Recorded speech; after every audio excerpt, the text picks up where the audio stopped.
The night Lord Adrian Holloway stood abandoned at the altar, 300 guests watched him refuse to flinch, not a tremor in his jaw, not a single glance toward the doors she never walked through. He simply stood there in the candlelight, hands clasped behind his back, and let the silence eat the room alive. Because a man who has survived being nobody does not collapse in front of people who only loved him once he became somebody. But in his chest, something ancient and carefully buried cracked open. And whatever lived inside that crack, it had teeth. Stay with this story, because what happened next inside Blackthorn Manor was never supposed to survive the dark. The last carriage arrived at Blackthorn Manor at 7:30, and by the time its wheels ground to silence on the wet gravel, every torch along the eastern colonnade had been lit, 300 flames standing at attention in the October rain. Someone had spent considerable effort making the place look like a celebration. Adrian Holloway watched it all from the second-floor window of the study that had belonged to his father, and before that his grandfather, and before that a man whose name nobody in the family said aloud anymore. He stood with one hand braced against the cold stone frame, his coat already buttoned to the throat, his expression the particular variety of still that guests at Blackthorn had learned to read carefully over the years. Not calm, contained. There was a difference, though most people only discovered it too late. Below, guests spilled from carriages in silk and wool, their laughter carrying up through the rain in fragments. A woman in pale blue dropped her glove and laughed when a footman scrambled after it. Two men Adrian vaguely recognized from the parliamentary circuit stood beneath the portico, arguing about something with the animated certainty of people who had drunk enough to believe their opinions mattered to the universe. The world preparing itself for a wedding, the world entirely unaware that the groom had not spoken to his bride in 4 days. He turned from the window. The study was dim, lit by a single lamp on the desk, and the reluctant glow of a fire that had been laid but never properly tended. Papers covered the surface of the desk in the kind of organized chaos that looks like disorder to everyone except its architect. Adrian had spent the afternoon reviewing the Ashcroft estate documentation. Not because he needed to, not at this hour, but because occupying his hands had always been the mechanism by which he kept the other parts of himself from doing something irreversible. There was a knock at the door. "Come." His steward, Pemberton, entered with the particular posture of a man delivering information he would have preferred to keep to himself. 60 years old, built like a retired soldier, Pemberton had served Blackthorn since before Adrian was born, and had therefore outlasted 3 generations of Holloway temperament. He did not frighten easily, but tonight there was something careful in the way he closed the door behind him. "The Ashcroft party has arrived, my lord." "All of them?" "All of them," Adrian repeated. It wasn't a question. Lord Cedric Vale rode separately. He arrived approximately an hour before the main party. A pause. He asked to be shown to the East Wing. Adrian looked up from the desk. "I don't recall assigning the East Wing to anyone." "You did not, my lord. Mr. Hatch accommodated the request without consulting me. I've since spoken to Hatch." The East Wing. Old rooms, mostly unused since the roof damage 3 winters ago. Dark corridors, a courtyard that no longer drained properly, and access, if you knew where to look, to the servants' passages that ran the full length of the ground floor. Adrian filed this information in the part of his mind he kept for things that did not yet have a category. "And Lady Evelyn?" Pemberton's pause was brief, but surgically precise. "She has not been seen since the party departed Ashcroft House this morning, my lord. Her maid, Doris, traveled with the main carriage. She reports that Lady Evelyn was present when they departed and was not present when they arrived." The room held the information for a moment. "Not present," Adrian said. "She is not among the guests currently in the manor, my lord. Doris is quite distressed." Adrian stood. Not quickly. The kind of standing that comes from a decision rather than a reflex. He straightened his coat, moved the topmost paper on the desk 2 inches to the left for no reason that would have made sense to anyone watching, and walked to the door. "Find out what Cedric Vale is doing in the East Wing. Don't let him know you're asking." "Yes, my lord." "And tell Doris not to speak to anyone until I've spoken to her myself." "She's already spoken to 3 guests." "Then tell her to stop." He went downstairs. The grand ballroom of Blackthorn Manor was the architectural equivalent of a statement. High vaulted ceilings, floor-to-ceiling mirrors along the western wall, a chandelier so large that replacing its candles required a specially built scaffold and 2 full days of labor. Adrian's grandmother had ordered its construction after a social slight she considered unforgivable, and the room had been built, consciously or not, to make everyone who entered it feel slightly smaller than they actually were. Adrian had grown up understanding this was its entire purpose. Tonight, it was full of people performing happiness. He moved through the room the way he had learned to move through rooms as a child, quietly, with the particular stillness of someone who has spent years being underestimated and decided to cultivate it. Guests parted for him without entirely realizing they were doing it. A few spoke to him. He answered. He smiled when the situation required it. He watched. Lady Margaret Finch, whose family controlled 3 of the Valley estates adjacent to Ashcroft Land, was standing near the far windows talking to her husband with the compressed urgency of someone conducting an argument they didn't want overheard. Her eyes moved to Adrian twice in the space of 30 seconds.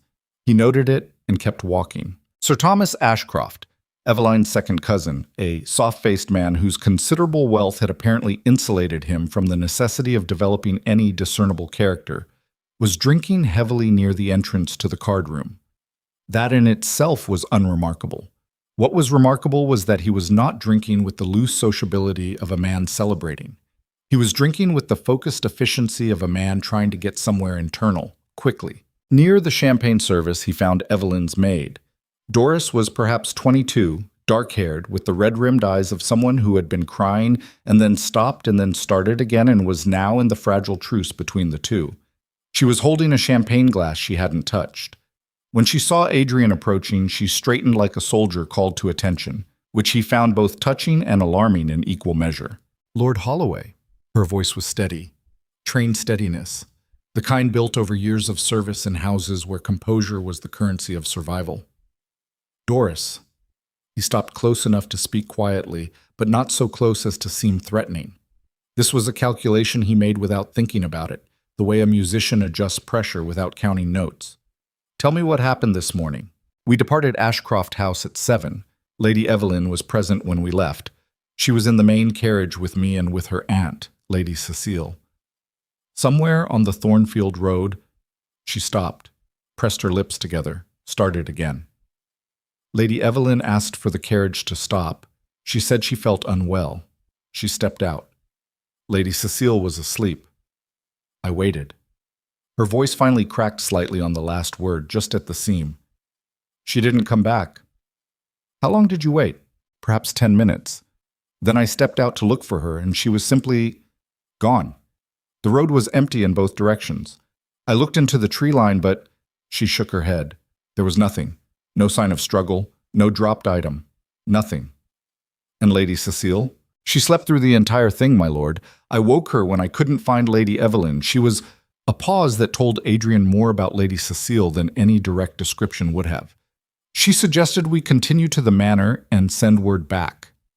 Adrian looked at Doris for a moment.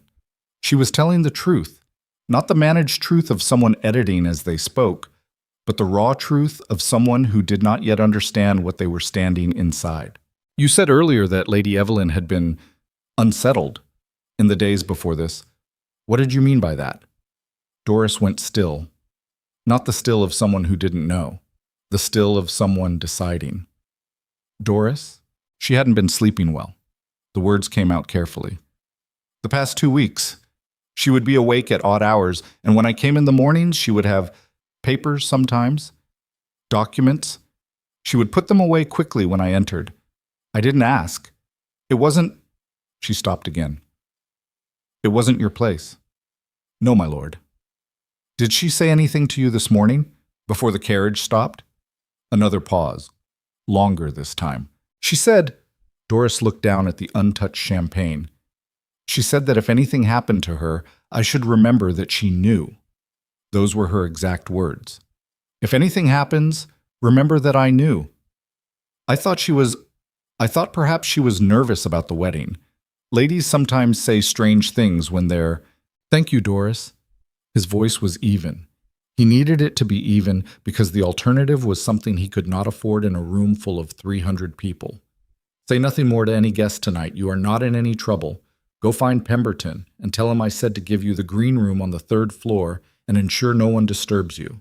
She nodded and left with the walk of someone who had been carrying a weight and was not yet sure if it had been taken from her or if she'd simply handed it to someone more dangerous.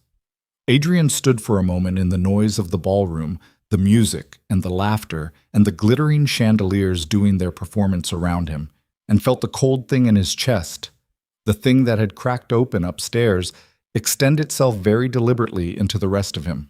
If anything happens, remember that I knew. He found Cedric Vale in the East Wing at 10 minutes to 9. It had taken Pemberton's discreet inquiry and a 2-minute walk through the servants' corridor to locate him, which meant Cedric was not hiding, but was also not making himself available. The room he occupied was one of the smaller parlors adjacent to the old library, a room that had been unofficially closed since last spring, its fireplace unused, its furniture under dust sheets that had not been disturbed, except for the wing-back chair nearest the window, which had been uncovered, and the small side table beside it, where a glass of whiskey sat with the confidence of a man who had instructed someone to bring it. Cedric Vale was 54 years old, lean in the way that speaks not of health, but of consistent tension, with silver-streaked hair worn slightly too long for the fashion and eyes the color of shallow river water. Not cold exactly, but somehow without the depth you expected to find when you looked into them. He was Eveline's mother's brother, her only surviving close male relative on the maternal side, and he had, by the terms of the Ashcroft estate arrangements, served as one of 3 trustees overseeing Eveline's inheritance until the moment she married, after which his role concluded entirely. He looked up when Adrian entered and did not stand, which was either an oversight or a message. "Lord Holloway," a small, measured smile. "I imagine you're looking for answers." "I'm looking for your niece." Adrian remained standing. He did not take a chair. "Where is she?" "I don't know," said simply. No performance of concern. "I last saw Evelyn 3 days ago at Ashcroft House. She seemed distracted. I attributed it to pre-wedding nerves. Women in her position often. She's been awake at odd hours for 2 weeks reviewing documents she hid from her own maid. That's not nerves." Cedric's expression did not change. That was, Adrian thought, in itself a kind of information. A man who has nothing to hide usually reacts to implications with something. Irritation, curiosity, defensiveness. Cedric Vale simply looked at him with those shallow river eyes and let the observation sit there untouched. "Documents," Cedric said. "What sort of documents?" "That's what I intend to find out." "I'm sure she'll turn up, Holloway. Young women have impulses. Perhaps she had doubts about the arrangement." "Do not," Adrian said, and his voice dropped a register in a way that had silenced rooms before. "Complete that sentence." Cedric looked at him for a moment. Something moved behind the shallow eyes. Not fear, exactly. Assessment. "You're quite invested," Cedric said, "for a marriage of arrangement. The marriage is irrelevant. A woman is missing from a public road in broad daylight the morning of her own wedding. Whatever the arrangement, that is not acceptable. The roads between Thornfield and Blackthorn are perfectly safe." "She didn't wander off, Cedric." Adrian used the given name deliberately, stripping the courtesy title the way you strip bark from wood to find what's underneath. "She told her maid that if anything happened to her, to remember that she knew. She knew something. And 2 weeks before her wedding, 2 weeks before your trusteeship of her inheritance concluded, she stopped sleeping and started hiding documents." He let the geometry of that sit in the air between them. "So I'll ask you again. Where is she?" Cedric uncrossed his legs, set down the whiskey glass with a small, deliberate click. "Lord Holloway." His voice remained even, which was its own kind of answer.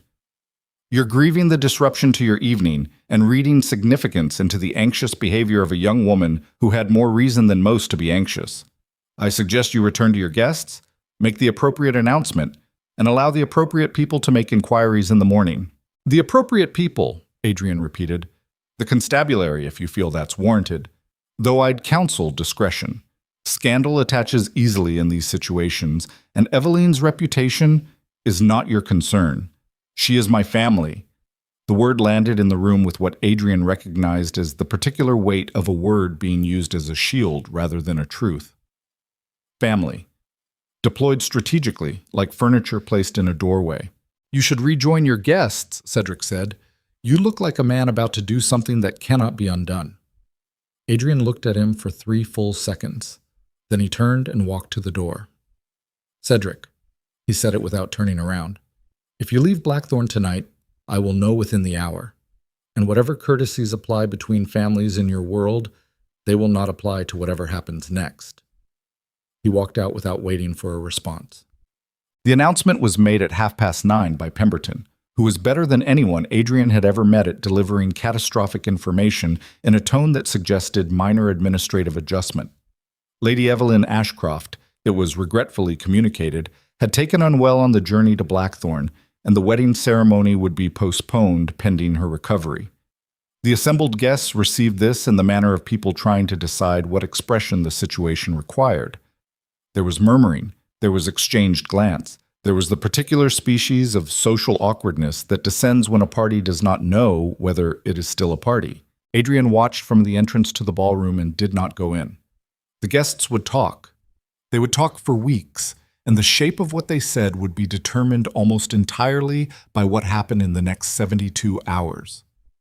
He understood this with the cold clarity of someone who had spent his entire adult life navigating the architecture of reputation, the way a single fact, positioned correctly, becomes the load-bearing wall of everything people believe about you. Eveline had discovered something about her family. She had hidden documents for 2 weeks. She had told her maid to remember that she knew. And her uncle, the man who stood to lose control of a significant estate the moment she became Adrian's wife, had arrived separately, requested rooms Adrian hadn't assigned, and received the news of her disappearance with the equanimity of a man who was not surprised. He walked to the study, closed the door, and stood in the dark for approximately 30 seconds. Not thinking, just standing inside the full weight of what he understood without yet being able to prove. Then he lit the lamp and went to work. Blackthorn Manor's library occupied the north wing, 2 floors of shelving connected by a narrow iron staircase that had been installed by a previous lord with a particular obsession with medieval Venetian architectural manuals. Most of the collection was estate records, centuries of ledgers, correspondence, deeds, and the accumulated paperwork of a family that had been methodical about its own history. Adrian had not spent much time in this room since his 20s, when a particularly bad winter had left him with nothing else to do, and he'd read his way through 3 generations of his grandfather's correspondence for the primary purpose of surviving the boredom. He was not here for Holloway records tonight. He was here because Ashcroft House had burned a portion of its library records in an accident 11 years ago. An accident that had, he now recalled, eliminated primarily documentation from the previous 2 decades. And because the families whose estates bordered Ashcroft land had sometimes kept copies of shared agreements. And because Blackthorn Manor was one of those families. It took him 40 minutes to locate the relevant section. Correspondence and legal documents from the Ashcroft estate circa the previous generation. Eveline's parents' era, before the accident, before the fire. Most of it was routine. Property agreements, boundary disputes, records of the kind of minor transactions that accumulated around any significant estate. But in a leather folder marked with initials he didn't immediately recognize, filed between 2 deeds from 30 years prior, he found a copy of a letter. The paper was old enough that the ink had softened to the color of old tea. The handwriting was careful, the sort that spoke of education and deliberation. He read it once quickly and then stood very still and read it again. It was a letter from Evelyn's father, Aldous Ashcroft, to a solicitor named Harcourt, dated 18 years ago. Evelyn would have been 5 years old. The letter described, with the controlled language of a man trying very hard not to sound afraid, a discrepancy he had discovered in the Ashcroft estate accounts. A significant discrepancy. Funds redirected through what appeared to be a series of dummy land transactions, false purchases, fabricated sellers, money disappearing into the construction of an architecture of paper that existed only to move wealth from one place to another place that was not the estate. The letter requested an urgent meeting and contained in its final paragraph a line that Adrian read 3 times before he allowed himself to understand its full implication. I have reason to believe Cedric is aware that I have found this. I am writing to you now because I am no longer confident in my own safety, and I believe my wife shares my concern. If something should happen to us before we are able to meet, I ask that this letter and the documentation I have enclosed be held in trust until Evelyn comes of age. She will know what to do with it when the time comes. Aldous Ashcroft had died in a carriage accident 14 months after this letter was written. His wife had died of fever 6 months after that. Evelyn had been 6 years old when she became an orphan. Cedric Vale had become her guardian. Adrian set the letter down on the reading table very carefully, the way you set down something that is heavier than it looks. His hands were steady. He had learned a long time ago to keep his hands steady. Evelyn had found the original documentation. She had spent 2 weeks reading it in the hours before dawn, hiding it from her maid, understanding what it meant. She had been 5 days from her wedding, 5 days from the moment her inheritance passed out of Cedric's control permanently. And she had realized that the man who had controlled her entire childhood, her estate, her financial existence, had built that control on the bodies of her parents. If anything happens, remember that I knew. She had known she was in danger. She had gotten into the carriage anyway. Because what was the alternative? Because warning Adrian would have required explaining, and explaining would have required proof. And proof was in documents that could be made to disappear as easily as a woman on an empty road. Adrian stood in the library of Blackthorn Manor, surrounded by the accumulated record of families building and losing and protecting their legacies, and felt something cold move through him that was older than grief and more precise than anger. It was the particular clarity that comes when a situation stops being ambiguous and becomes simply a problem that must be solved regardless of cost. He picked up the letter, folded it with deliberate care, placed it inside his coat. Then he went to find out what else Blackthorn Manor was hiding. So, the East Wing at midnight was a different architectural proposition than the rest of the manor.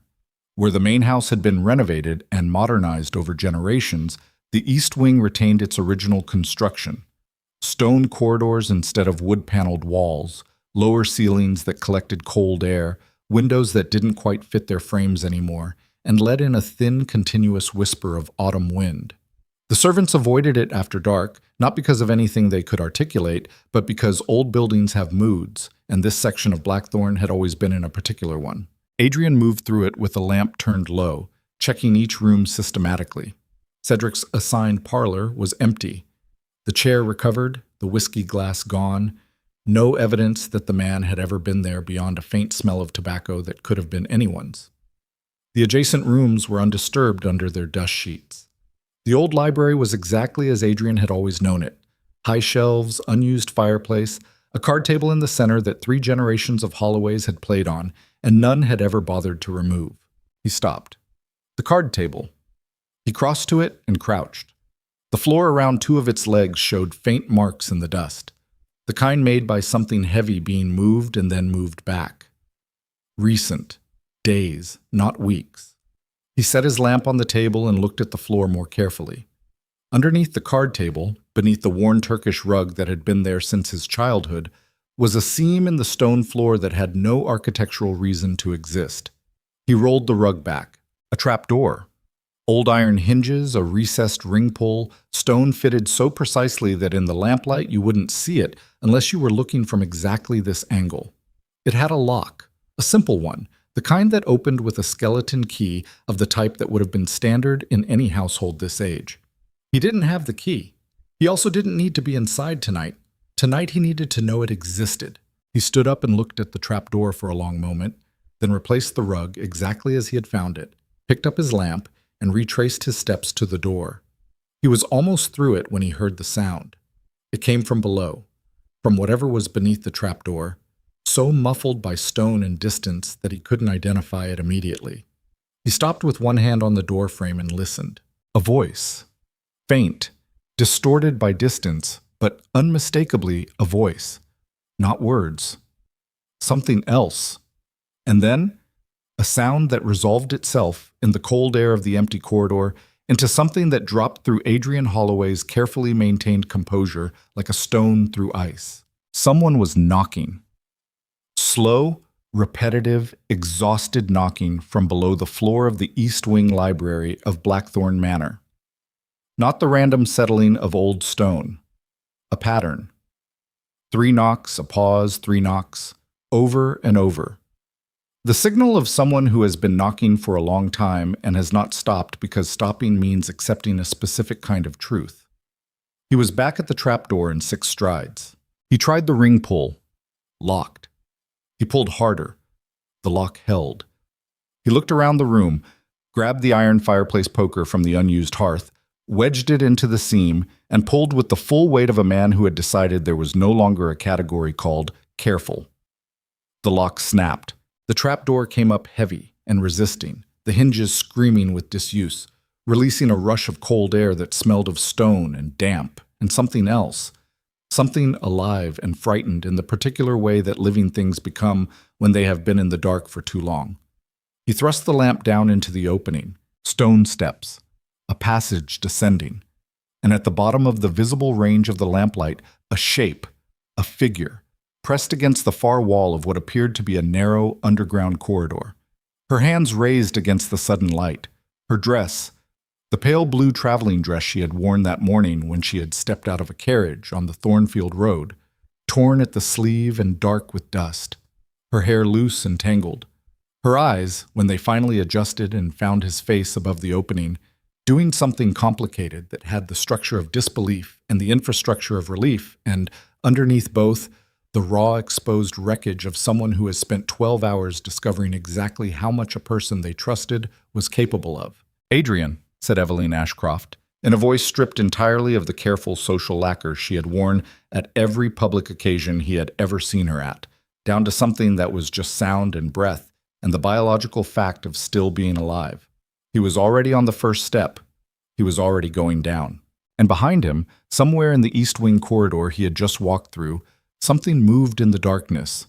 A shadow separating from other shadows, a door that had been open a crack now closing without sound, and the faint sound of careful footsteps retreating toward the part of the manor where 300 guests were still drinking and laughing and entirely unaware that the ground beneath the celebration had, over the course of a single autumn evening, become something that was no longer safe to stand on. But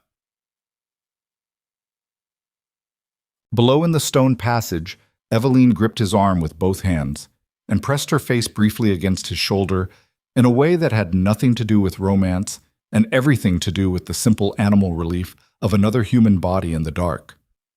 And then she pulled back and looked up at him with those storm-gray eyes and said, in a voice that was still shaking, but was also, underneath the shaking, absolutely certain, "He has papers that prove everything, the real papers, the originals. Cedric has them. And if he realizes you found me—" She stopped, looked toward the stairs, then back at him. "Adrian, there's something else down here. There's another passage. I found it 2 hours ago, and I didn't go in because," she tightened her grip, "because someone was already in it."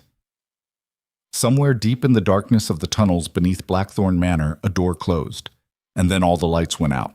The darkness was not gradual. It dropped like a blade. One moment the lamplight was throwing Adrian's shadow long and angular against the stone passage wall, and the next there was nothing. The lamp had not flickered, had not guttered. The oil was sufficient. Something had extinguished it deliberately from outside the trap door above them, with the calm efficiency of a person who had done this before or had at minimum rehearsed the doing of it. Adrian did not move. 3 seconds of absolute stillness, letting his eyes find whatever the dark was willing to give. Nothing. The underground passage was the particular variety of black that exists only beneath stone. Not just the absence of light, but the presence of a different kind of air, heavier, older, indifferent to human preference. Eveline's grip on his arm had tightened at the moment the light died and had not loosened. He could feel the pressure of each of her fingers individually, the way fear transmits itself through a hand with a specificity that no other emotion quite manages. "Don't speak," he said, below a whisper. A breath from her. Agreement. He stood in the dark and listened. Above them, through the trap door they had left open, the East Wing library offered nothing. No footsteps, no sound of movement, no creak of the old floorboards that ran through the corridor outside.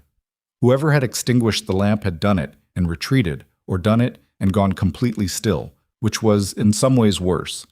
Movement could be tracked.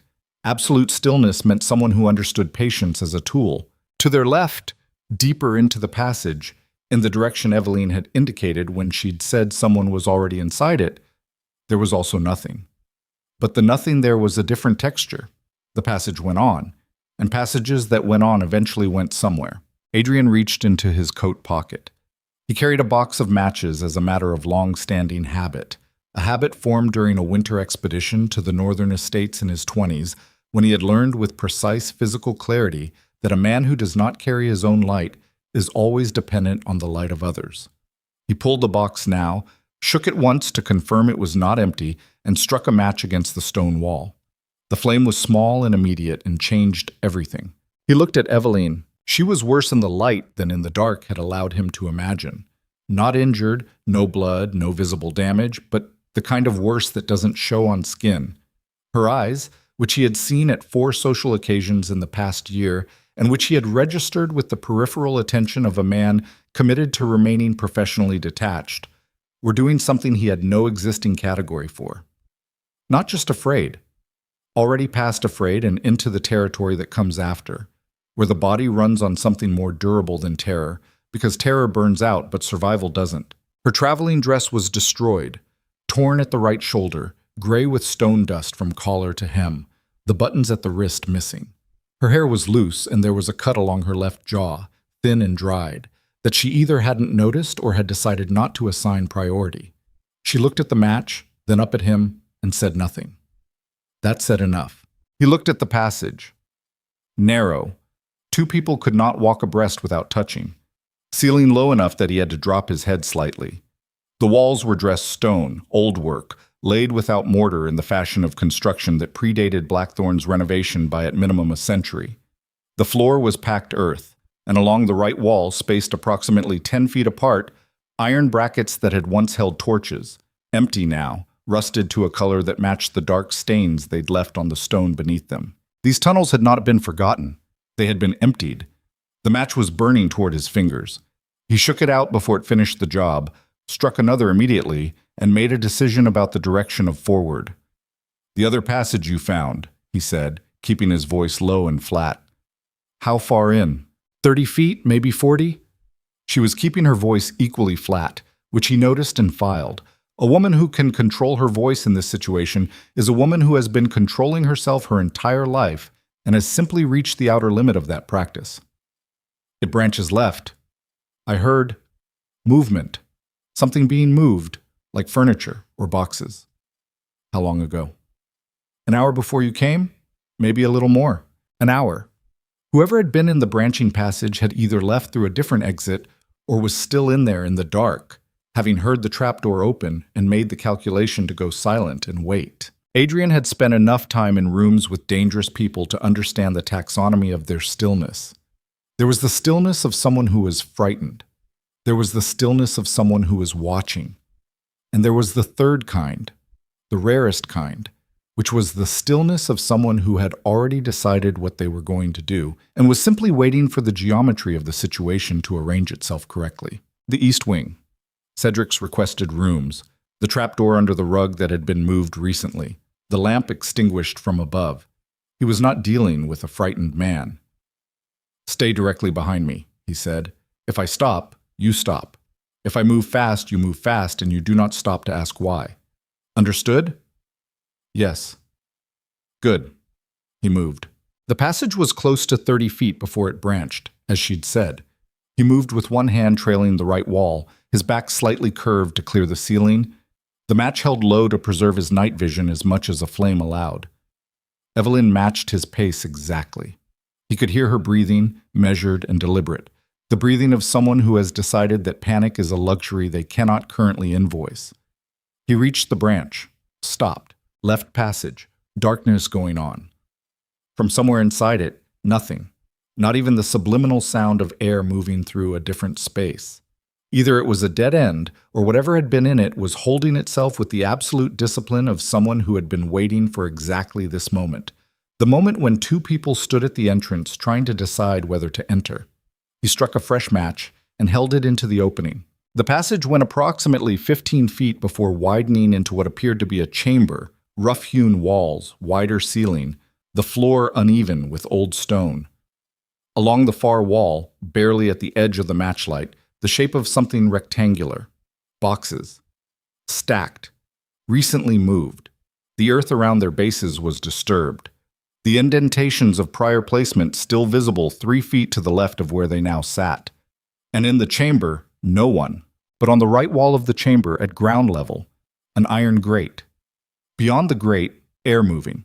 A different passage, connecting to somewhere else, and the grate's latch hung open. Whatever had been in this chamber had left through the grate when it heard the trap door. Which meant it had heard the trap door. Which meant it had been close enough to hear. Cedric's been using this, Eveline said, and her voice had changed in a way that had nothing to do with volume. It had gained a specific gravity, the weight of something confirmed rather than suspected.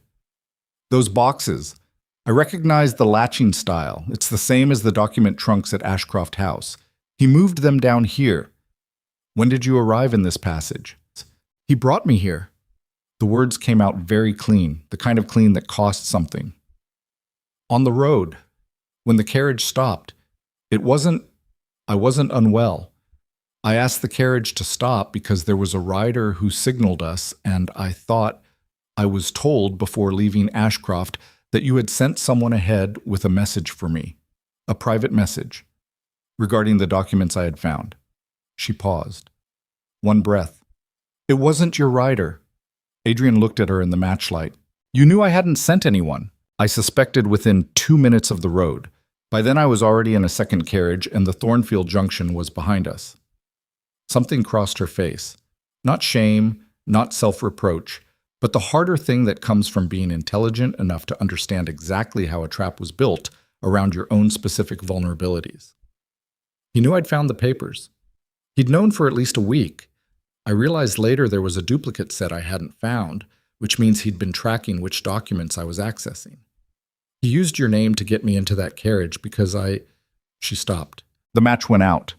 He struck another. Her face in the fresh light was absolutely still. Because you would have gone to me anyway, he said. Not a question.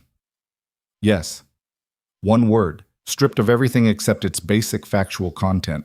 Adrian had been in negotiations that lasted 3 days and ended in agreements worth more than most men made in a lifetime, and he understood the architecture of leverage, the way a single admission, correctly positioned, restructured everything around it. What Eveline had just said was not an admission in that sense. It was something rarer, the specific truth of a person who has reached the point where the energy required to maintain a careful version of the truth is no longer available. She had trusted him. She had trusted him before she had any evidence that he was worth trusting, because the alternative, trusting no one, which was the logical conclusion of growing up in a house run by a man who had arranged the deaths of her parents, was a kind of death she had chosen not to accept. He thought about Cedric Vale's face when he'd implied Eveline had simply abandoned the wedding, the practiced calm of it, the absence of any reaction that a person without advanced knowledge would have produced. The boxes, he said. What's in them? I don't know. I couldn't open them. They're locked. But based on the financial records I found at Ashcroft House. She moved past him into the chamber, which startled him enough that he followed quickly, the match throwing their shadows enormous and asymmetric against the rough walls. She crouched in front of the nearest box and ran her fingers along the latch. My father found evidence of falsified land transactions, dummy purchases, money moved through fictional sellers. But it wasn't just the Ashcroft estate. There were corresponding entries from at least 3 other families, the Finches, the Corwells, the Gresham Trust. She looked up at him. If those records are in these boxes, it isn't just my inheritance he's been protecting. It's the entire mechanism. And if that mechanism came apart, he doesn't just lose his position as trustee. He loses everything, and he goes to prison. She held his gaze. Or he would have, if he hadn't had 18 years to construct an alternative version of events in which my parents died accidentally and I went voluntarily missing on the eve of my own wedding. Adrian crouched beside her, looked at the box. The lock was a standard trunk lock, the same key type as the trapdoor above, almost certainly, which meant a man who had prepared this operation with any thoroughness would have one key serving multiple locks, because people who build systems of concealment are also, consistently, people who believe in their own ability to retain control of those systems, which was the only reason Cedric Vale had a problem right now. Because the system had produced a daughter who read in the dark and hid documents and got into the wrong carriage because she refused to give up the possibility that there was a man in this story worth trusting. He stood. We need to get out of this passage, he said. Not through the trapdoor, through the grate. We don't know where it leads. It leads away from someone who locked you in an underground tunnel and extinguished a lamp from above. He looked at the open grate. Those are the only two criteria I currently require. Something moved in her face. Not quite a smile. The muscles involved in a smile but pointed at something that wasn't amusement. Recognition, maybe. The recognition of a person who has been operating alone for so long that the presence of someone moving in the same direction creates a dislocation between what they expected and what's actually happening. "There's something else," she said. He waited. "In the documents I found at Ashcroft House, before he brought me here, I had time to read most of them.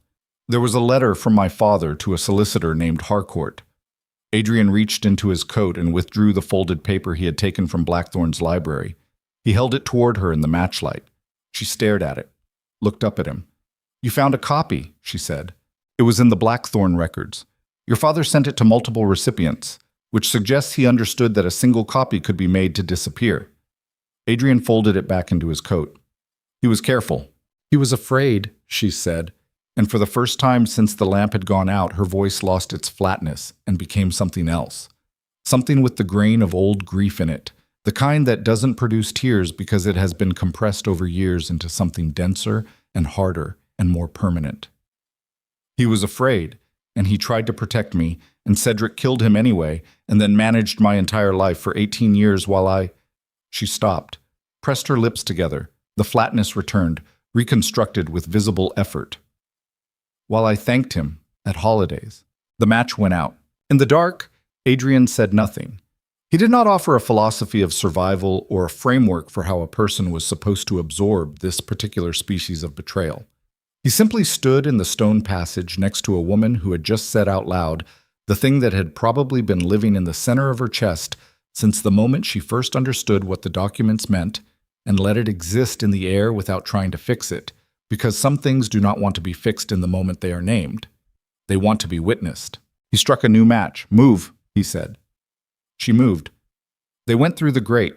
The passage beyond was wider, older, the ceiling high enough to stand fully upright, running in a direction that Adrian's internal compass placed as roughly southwest, toward the oldest section of the manor's foundation, the part that predated his family's ownership by generations.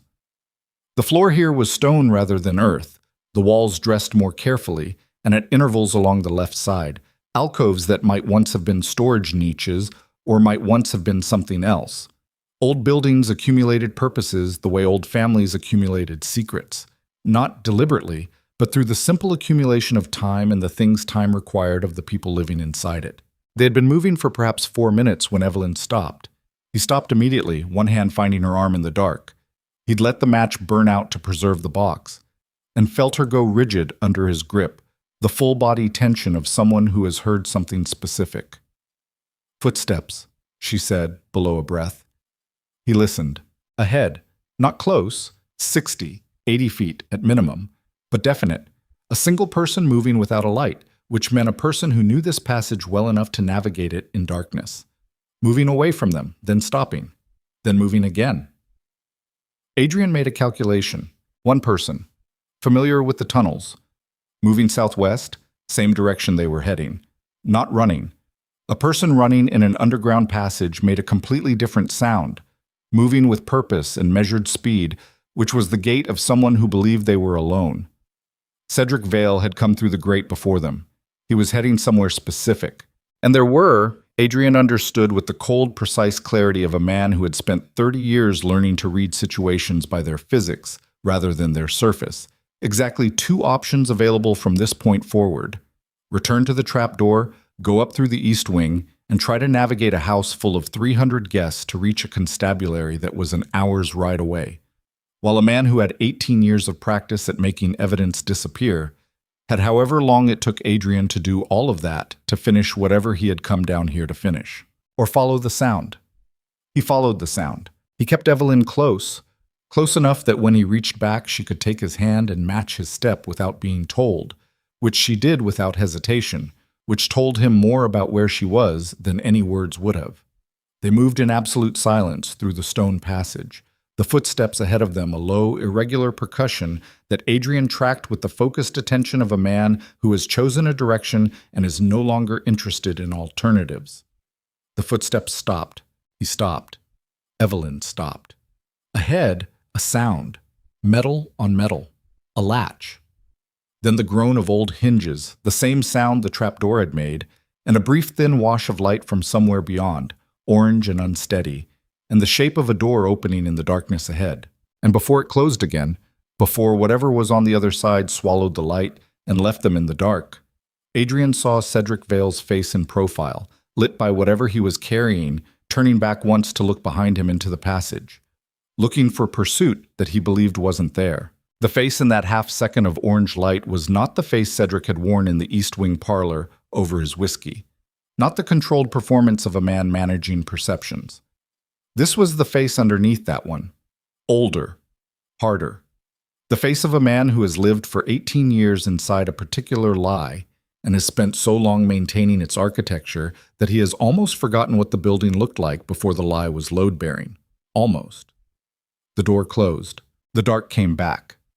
Adrian held Eveline's hand in the absolute black of the stone passage and felt her fingers tighten once. A single deliberate pressure, not fear, not question, but confirmation. The physical equivalent of, yes, I saw it too. I know what that face means. He moved toward the door. His hand found the iron handle in the dark. Cold metal, old, the same construction as the grate they'd come through. He turned it slowly, millimeter by millimeter, until the latch cleared its housing without sound. He pushed. The door opened into firelight. The chamber beyond was large, larger than anything they had passed through, large enough that its ceiling disappeared above the reach of the single torch mounted on the far wall.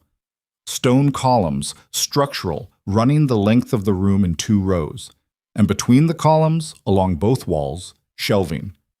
Not rough storage shelving, built shelving, deliberate, the kind installed by someone who intended to use this space regularly and for a long time. The shelves were full. Documents, boxes, trunks with the same latching style as the ones in the smaller chamber. The accumulated record of 18 years of methodical theft stored in the foundation of a house that wasn't even Cedric's, in a passage that connected his requested East Wing rooms to a chamber no Holloway had apparently known existed. In the center of the room, Cedric Vale stood with his back to them. He was looking at the shelving. His hands were at his sides. He had not heard them come in. Adrian let the door swing fully open behind him. The sound of old hinges was not loud, but in the absolute silence of the underground chamber, it was sufficient. Cedric went still, then turned. The face did what faces do when a plan that has been running successfully for 18 years encounters the specific human it was designed not to encounter. It passed through several things quickly.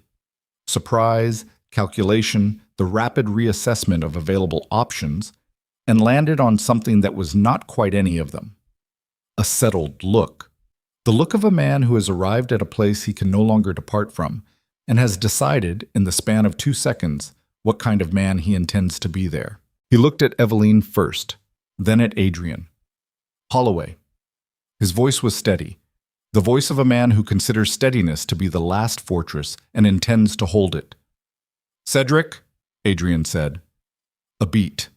The torch on the far wall threw shadows that moved slightly in the air current from the open door, giving the room the quality of a space that was breathing. You should have stayed upstairs, Cedric said. You should have left the country, Adrian replied. Something moved across Cedric's face, not the shallow river water of the parlor, something older. The specific exhaustion of a man who has been carrying the full weight of a constructed life for so long that even the moment of its collapse arrives with a component of relief. He looked at Eveline. You were never supposed to find those papers, he said, and there was something in his voice that was not quite an apology and not quite a justification, something that occupied the space between them, where a man who has done irreversible things sometimes stands when there is no longer any reason to maintain the version of himself he built to cover them.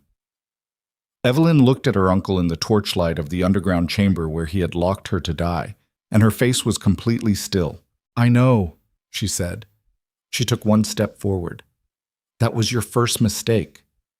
And behind them, above them, through the stone and the earth and the old bones of Blackthorn Manor, someone had found the trapdoor in the East Wing library, and they had not come alone. The sound of boots on the stone steps was not one set. It was several. And from deeper in the tunnel network, from somewhere behind Cedric, from the direction he had not come from, a second sound began. Low, spreading, the specific sound that old stone and old wood make when something hot is introduced to something that has been dry for a very long time. The smell reached them a second later. Smoke. The smell of smoke arrived before the sound of the boots fully registered, and Adrian understood with the cold mechanical precision of a man whose mind had always processed danger faster than his body chose to admit it, that these two things were not separate events. They were coordinated. The boots on the stone steps above and the fire beginning somewhere behind Cedric were not coincidence accumulating in the same moment. They were a plan reaching its execution phase. Cedric heard the boots too. His eyes moved to the ceiling, the instinctive upward glance of someone tracking sound through stone. And something happened in his face that Adrian had not expected to see there. Not relief, not the satisfaction of a man whose backup had arrived. Something tighter, something that looked, for a fraction of a second, like recalculation. Then it was gone, replaced by the controlled nothing he wore the way other men wore coats. "You should take her and go back the way you came," Cedric said. His voice was even, addressed to Adrian but his eyes on Evelyn.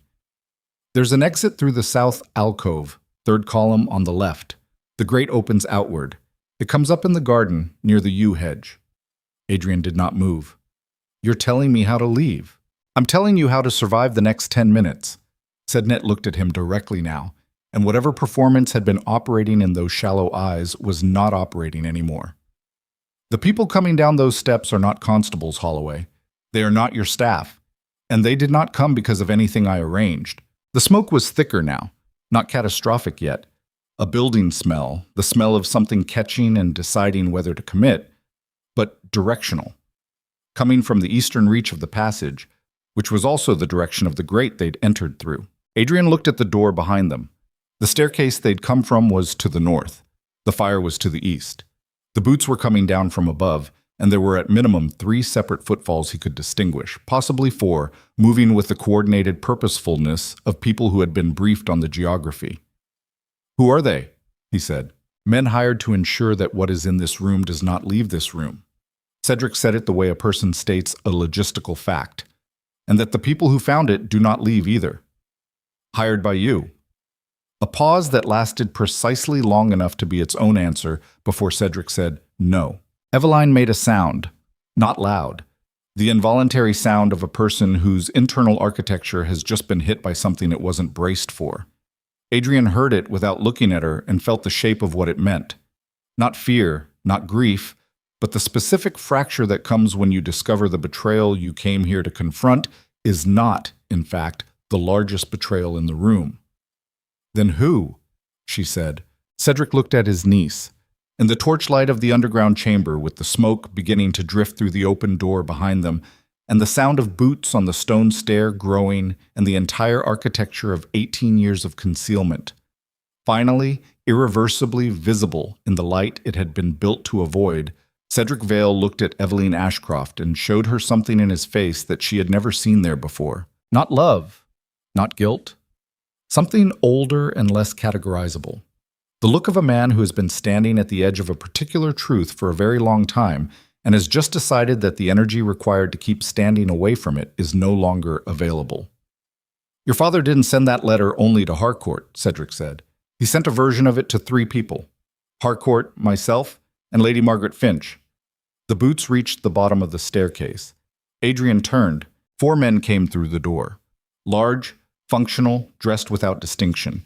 The kind of men whose entire professional value resided in their willingness to do specific things without asking questions about the philosophy of those things. One of them carried a torch. Another carried a length of rope. The third and fourth carried nothing visible, which meant either they were unarmed or they had decided that what they were carrying didn't need to be visible yet. Behind them, descending the last 3 steps with the careful deliberateness of a woman who had never in her life moved through a space without first assessing its geometry, Lady Margaret Finch. She was wearing the pale blue gown Adrian had noted in the ballroom earlier. Her hair was still perfectly arranged. She carried a small lamp in her right hand and looked at the underground chamber with the expression of a woman arriving at a business appointment who has been mildly inconvenienced by the location. She looked at Cedric first, then at Adrian, then with a precision that was almost clinical, at Evelyn. "I told you she would find the papers," she said to Cedric. Her voice was conversational, the voice of a woman who considered emotional register a form of imprecision.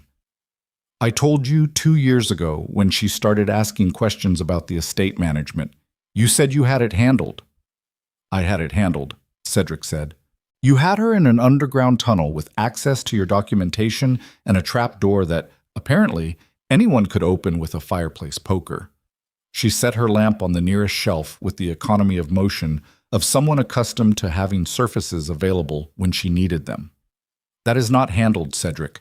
That is a liability wearing the shape of a solution." Adrian looked at Margaret Finch and performed a rapid and brutal reassessment of everything he thought he had understood about the geometry of this situation. He had built his model around Cedric, a trustee with stolen inheritance and 18 years of motive. He had understood Cedric as the architect, the singular source of the design. He had not built the model large enough. The letter Aldous Ashcroft had written to 3 recipients: Harcourt, who had presumably kept the copy that ended in Blackthorn's library, and who Adrian now registered had never appeared anywhere in the story since, which meant he was either dead or had been managed. Cedric, who had been the primary instrument of the theft and had received the letter as both accusation and warning. And Margaret Finch, whose family's name appeared in the estate records Evelyn had described, the Finch estates, adjacent to Ashcroft land, listed in the falsified transaction documents as participant beneficiaries, not a victim of Cedric's scheme, a partner in it, for 18 years. And now standing in this room in her ballroom gown with 4 hired men and a lamp, and the particular composure of someone who has already made the only decision that matters and is simply here to execute it. "Evelyn," Adrian said, and his voice had dropped to the register he used when the situation had passed the point where volume served any function. "The south alcove, go." "She's not going anywhere," Margaret said. Not raised, not theatrical. The flat statement of someone describing physics. "You do not want to tell me what she's doing," Adrian said. For the first time, Margaret Finch looked at him with something other than the administrative assessment she'd been applying since she came down the stairs. She looked at him the way a person looks at something that has just reclassified itself in their mental catalog, from manageable variable to potential complication. "Lord Holloway," she said, "you are an intelligent man operating on incomplete information in a situation you walked into approximately 40 minutes ago. I've been managing this situation for 18 years. Do you understand the difference in those 2 positions?"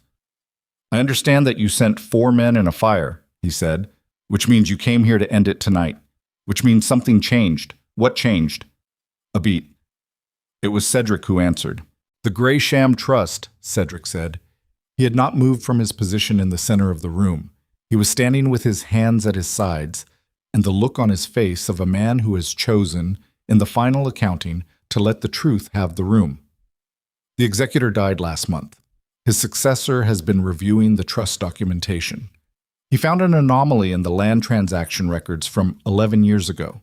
He wrote to 3 families whose names appeared as counterparties." He looked at Margaret, "including the Finches." "So the mechanism was coming apart from a different direction," Adrian said, "and Evelyn's wedding, the end of your trusteeship, was going to trigger a full audit of the Ashcroft estate accounts regardless. You needed both things resolved before the audit happened." Margaret said nothing, which was, as Adrian had noted in the East Wing parlor with Cedric, its own variety of answer. Evelyn spoke. She had been silent since Margaret came down the stairs. The silence of someone processing a reclassification so fundamental that it temporarily removed the capacity for speech. Not shock, exactly. Shock implies the event was unforeseeable. This was something denser. The specific experience of understanding, all at once, that the landscape you thought you were navigating had a completely different topography than the one you had mapped.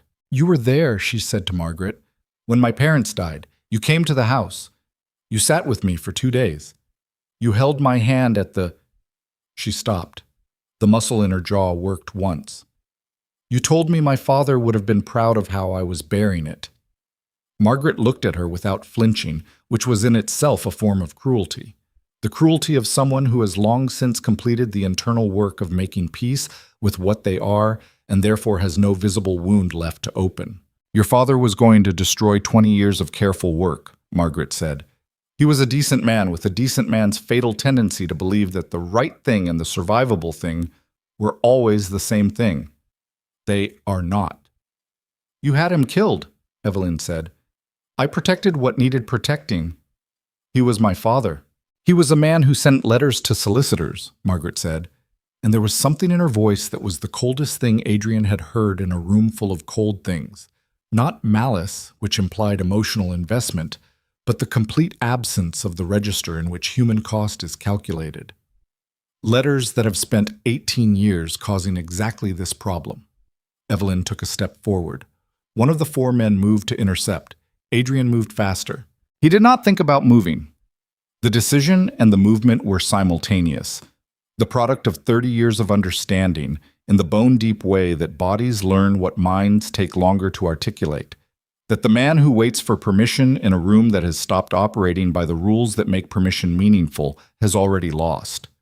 He crossed the distance to the man in 2 steps and put him down with an efficiency that had nothing elegant about it, the kind of physics-first violence that leaves no ambiguity about intent. The second man came off the wall.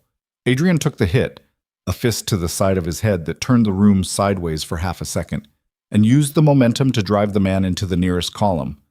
Stone and impact. The man dropped. The remaining 2 recalibrated simultaneously, which told him they had some training, and spread apart, which told him they were prepared to handle the scenario of one person removing 2 of their colleagues. Margaret Finch had not moved, had not made a sound. She was watching with the attention of someone evaluating a performance. Cedric Vale walked to the shelving, not toward the door, not toward the fight. He walked to the shelving along the left wall and began pulling boxes down with the methodical urgency of a man who has decided that the immediate task is the only task available to him. He stacked them in the center of the floor, pulled another.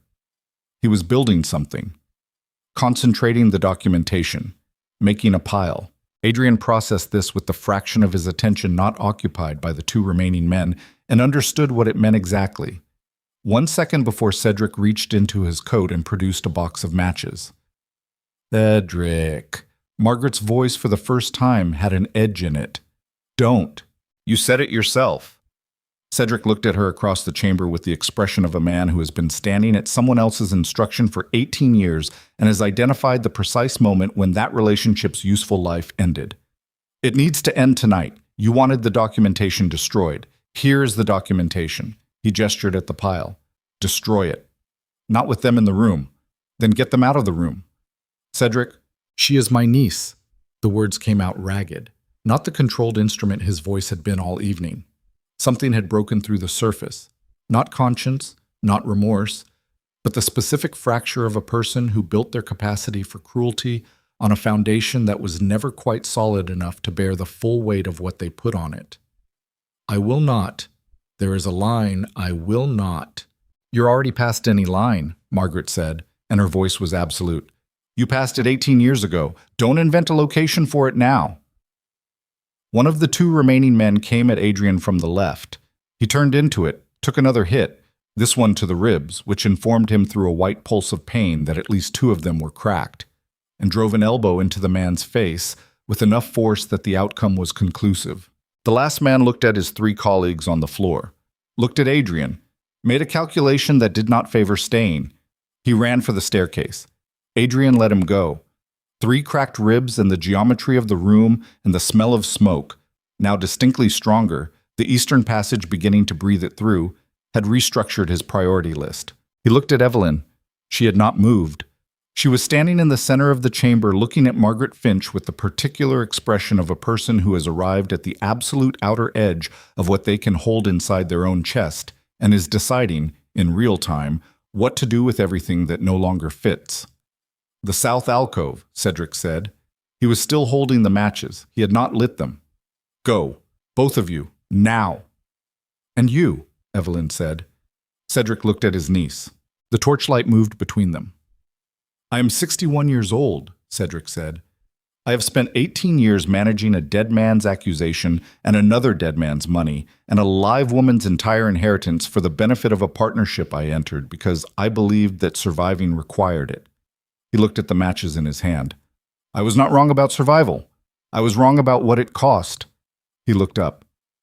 Go. The documents, Adrian said. I know what's in them, Cedric said. I put them here.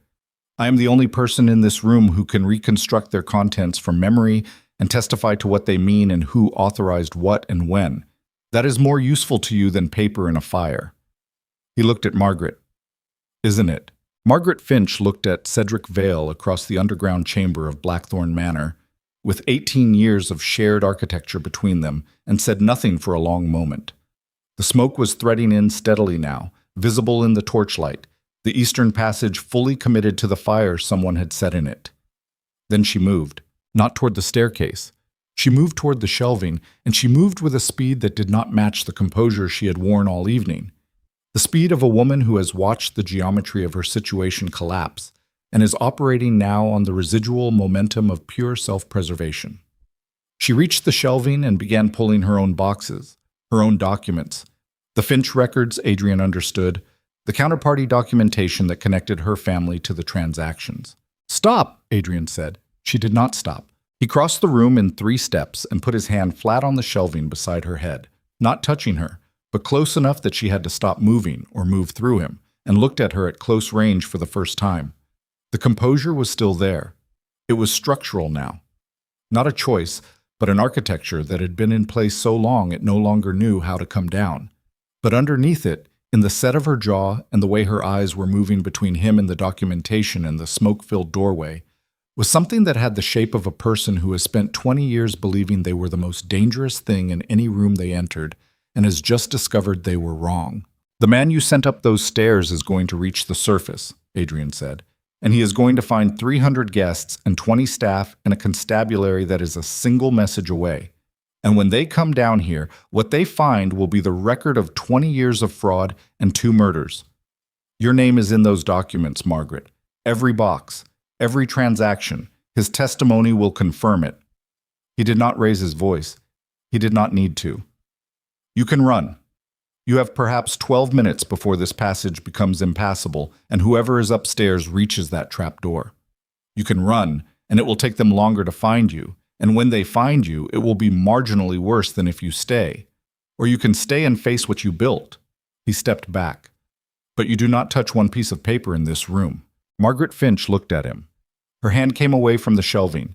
She walked to the far wall and sat down on the cold stone floor in her ballroom gown with the lamp in her lap and looked at nothing. With the expression of a woman watching something she spent 20 years building become the thing that buries her. Eveline was already at the south alcove. She found the grate by touch, 3rd column left, as Cedric had said, and it opened with a push, the hinges stiff but functional, releasing a current of cold air that was the first clean breath the room had offered in 10 minutes. She looked back at Cedric. He was still standing in the center of the room with the matches in his hand and the pile of documentation at his feet and the smoke beginning to fill the upper third of the chamber's air. He was not moving toward the alcove. He was not moving toward the staircase. He was standing with the specific stillness of a man who has completed an internal accounting and arrived at a number he was not going to dispute. Cedric, Eveline said. He looked at her, and for a moment, just a moment in the torchlight and the smoke, with Margaret Finch sitting against the wall and Adrian standing at the alcove entrance with 3 cracked ribs and the full accumulated weight of the last 12 hours pressed into the architecture of his expression. Cedric Vale's face did something that 20 years of constructed survival had been built specifically to prevent. It showed her exactly what it had cost him. Every year of it, the night her parents died, the morning he sat across a solicitor's desk and became her guardian, the decade of watching her grow up inside a life he had hollowed out for her, watching her become careful and watchful and brilliant and alone, watching her learn, without ever being told, that the safest thing in the world she occupied was to trust no one completely, watching her learn that, and knowing exactly who had built the world that taught it to her. He held her gaze for 3 seconds. Then he looked at Adrian. "Get her out," he said. Adrian took Eveline's arm. She did not move immediately. She stood in the alcove entrance looking at her uncle across the smoke-filled chamber with the grate open behind her and the clean cold air of the garden above them reaching in. And Adrian felt through his grip on her arm the full-body tremor of someone holding together something that desperately wanted to come apart. And he did not rush her because some moments require the time they require, and no amount of smoke or urgency makes that untrue. Then she went through the grate. Adrian followed. Behind them, in the underground chamber of Blackthorn Manor, a single match was struck. But it was not the documentation that Cedric Vales set alight. It was the torch on the wall, lifted from its bracket, carried to the eastern doorway, placed against the doorframe with the deliberate intention of a man not destroying evidence but sealing a passage. Blocking the route the fire had been using to advance. Buying minutes, which was all that was required. Adrian understood this as he moved through the south passage toward the garden, with Eveline ahead of him, and the cold air increasing, and the sound of the estate above them beginning to register. Voices, movement, the sounds of a large household reaching the edge of crisis. And he filed it alongside the letter in his coat, and the face on the stone staircase and the name Margaret Finch said against a shelving unit while the smoke thickened around her. He filed it because a man who survives a room like that does not survive it by processing everything in the room. He survives it by moving toward the exit and allowing everything else to remain where it is until there is light and air enough to look at it directly. The grate at the passage's end opened into the garden exactly where Cedric had said it would. The yew hedge, the cold October air, the sound of the manor above and beyond them, lit windows and voices, and the distant sound of someone shouting something that had the cadence of alarm. Eveline came out of the ground and stood upright in the garden of Blackthorn Manor and breathed. Adrian came out behind her. The cold hit the sweat on his face and the pain in his ribs simultaneously. He stood and looked at the manor. The east wing dark, smoke beginning to show at the lower windows, 300 guests beginning to understand that the evening had become something entirely different from the event they had arrived for. Eveline turned and looked at him.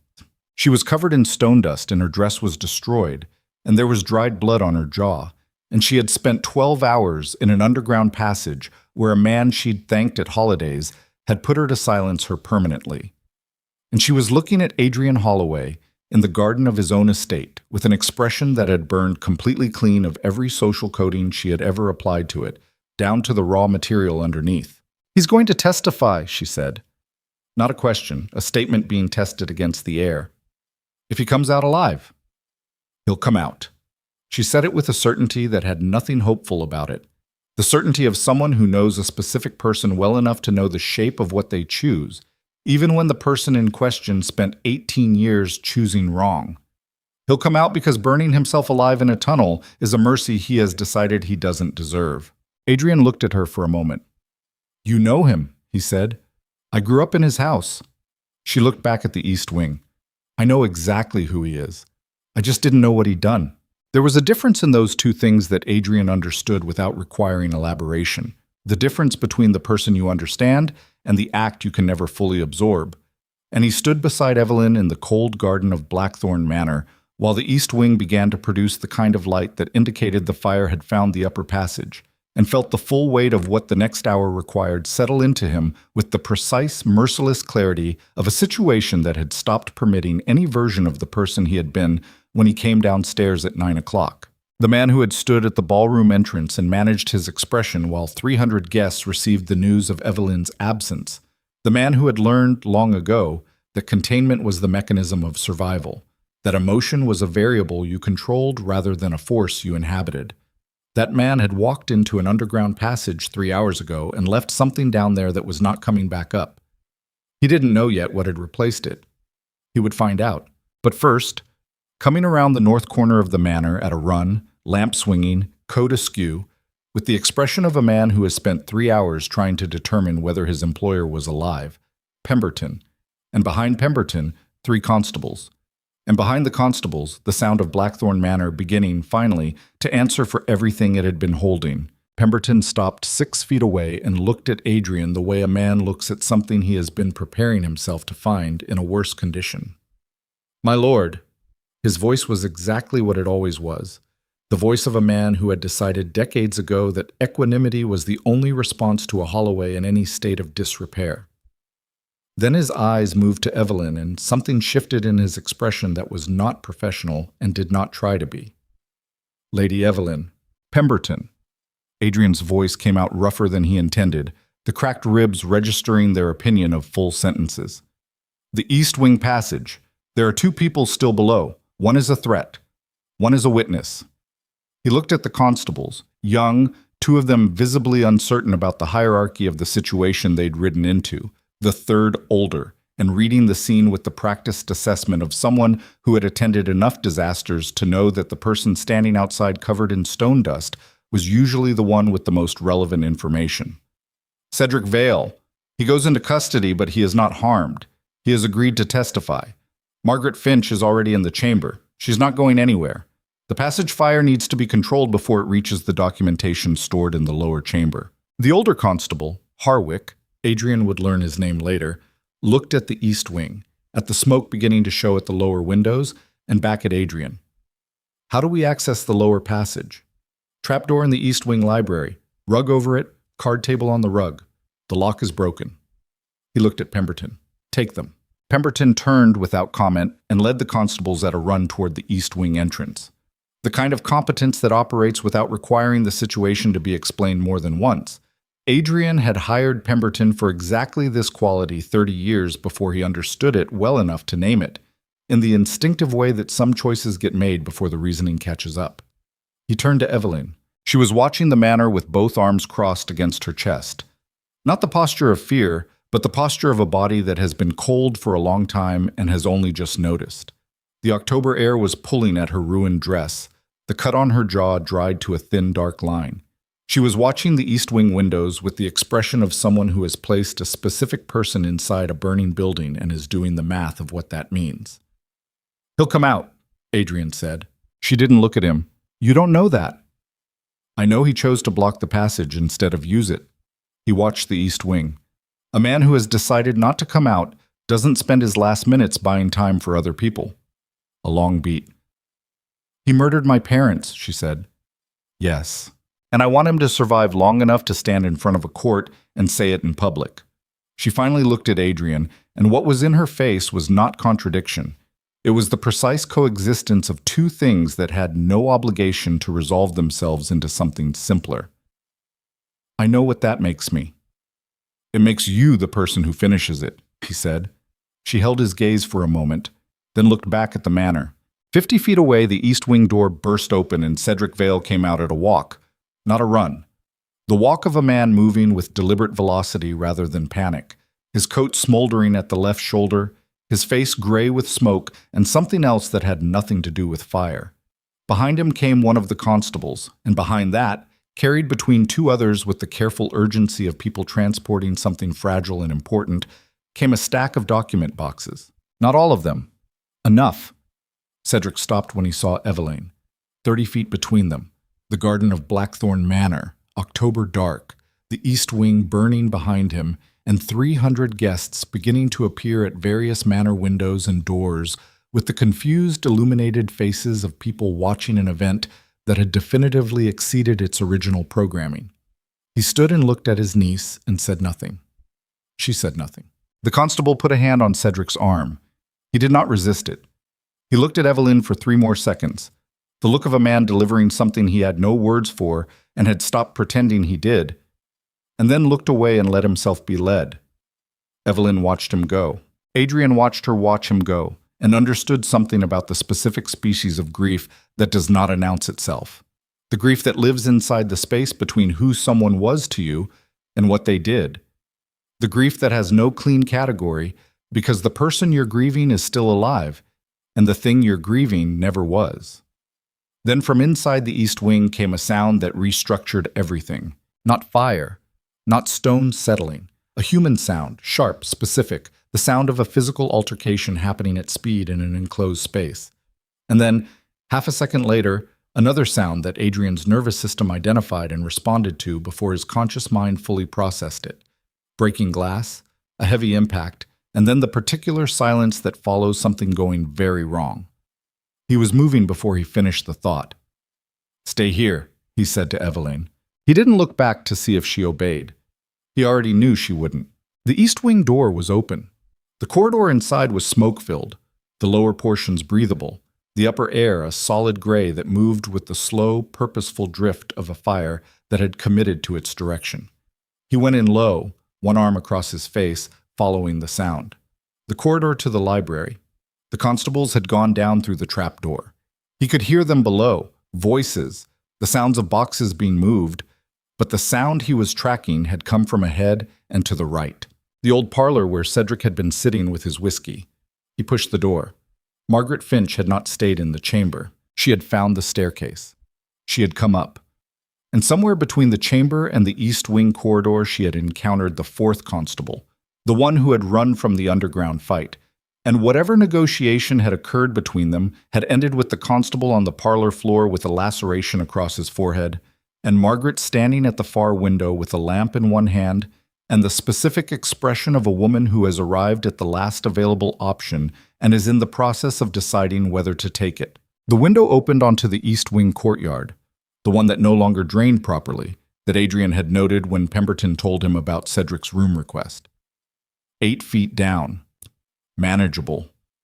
Beyond the courtyard, the garden, and beyond the garden, the road, and beyond the road, the kind of distance that a prepared woman with 20 years of carefully maintained connections could potentially convert into disappearance. She looked at Adrian in the doorway. "You have 1 constable on the floor and 4 more coming up the stairs in approximately 90 seconds, he said. His ribs were making their displeasure extremely specific. "The document boxes are already above ground. Cedric is in custody and has agreed to provide full testimony. There is no version of what happens next where you are not named in open court." He stayed in the doorway.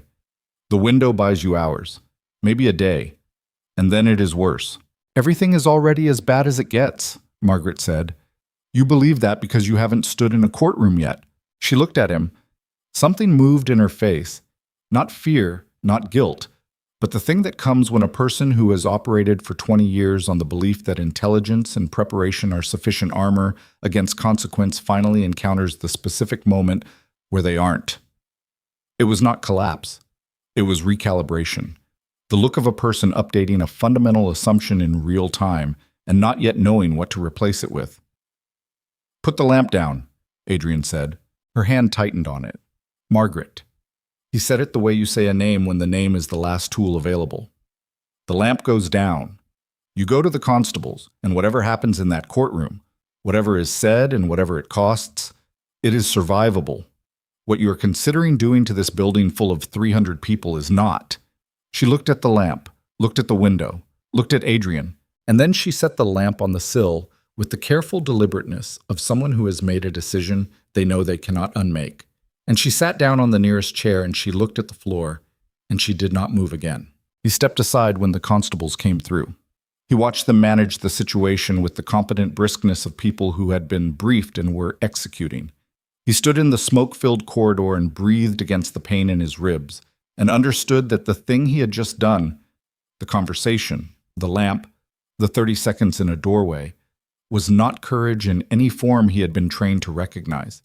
It was something colder and more specific, the willingness to stand in the path of a conclusion and offer a different one, not because you were certain it would be accepted, but because the alternative to offering it was being the kind of person who didn't. He had not always been that person. He thought about that briefly, in the smoke.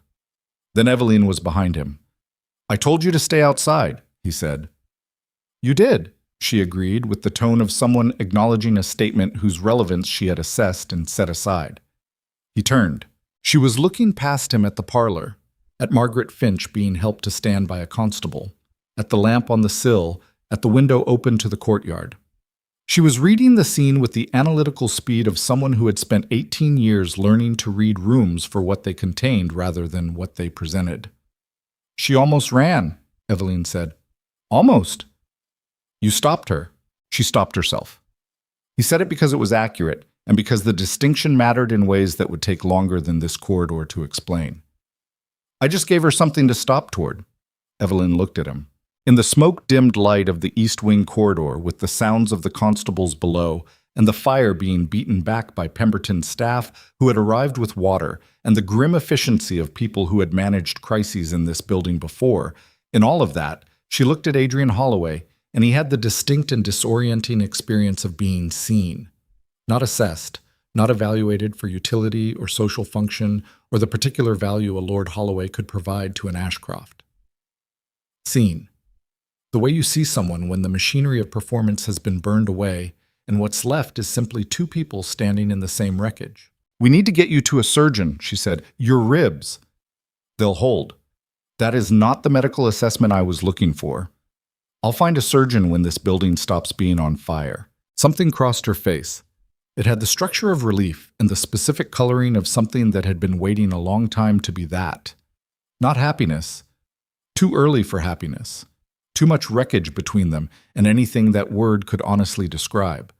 But the particular quality of air when a storm has passed its worst, and what's left, while not yet clear, is at least breathable. They went back outside.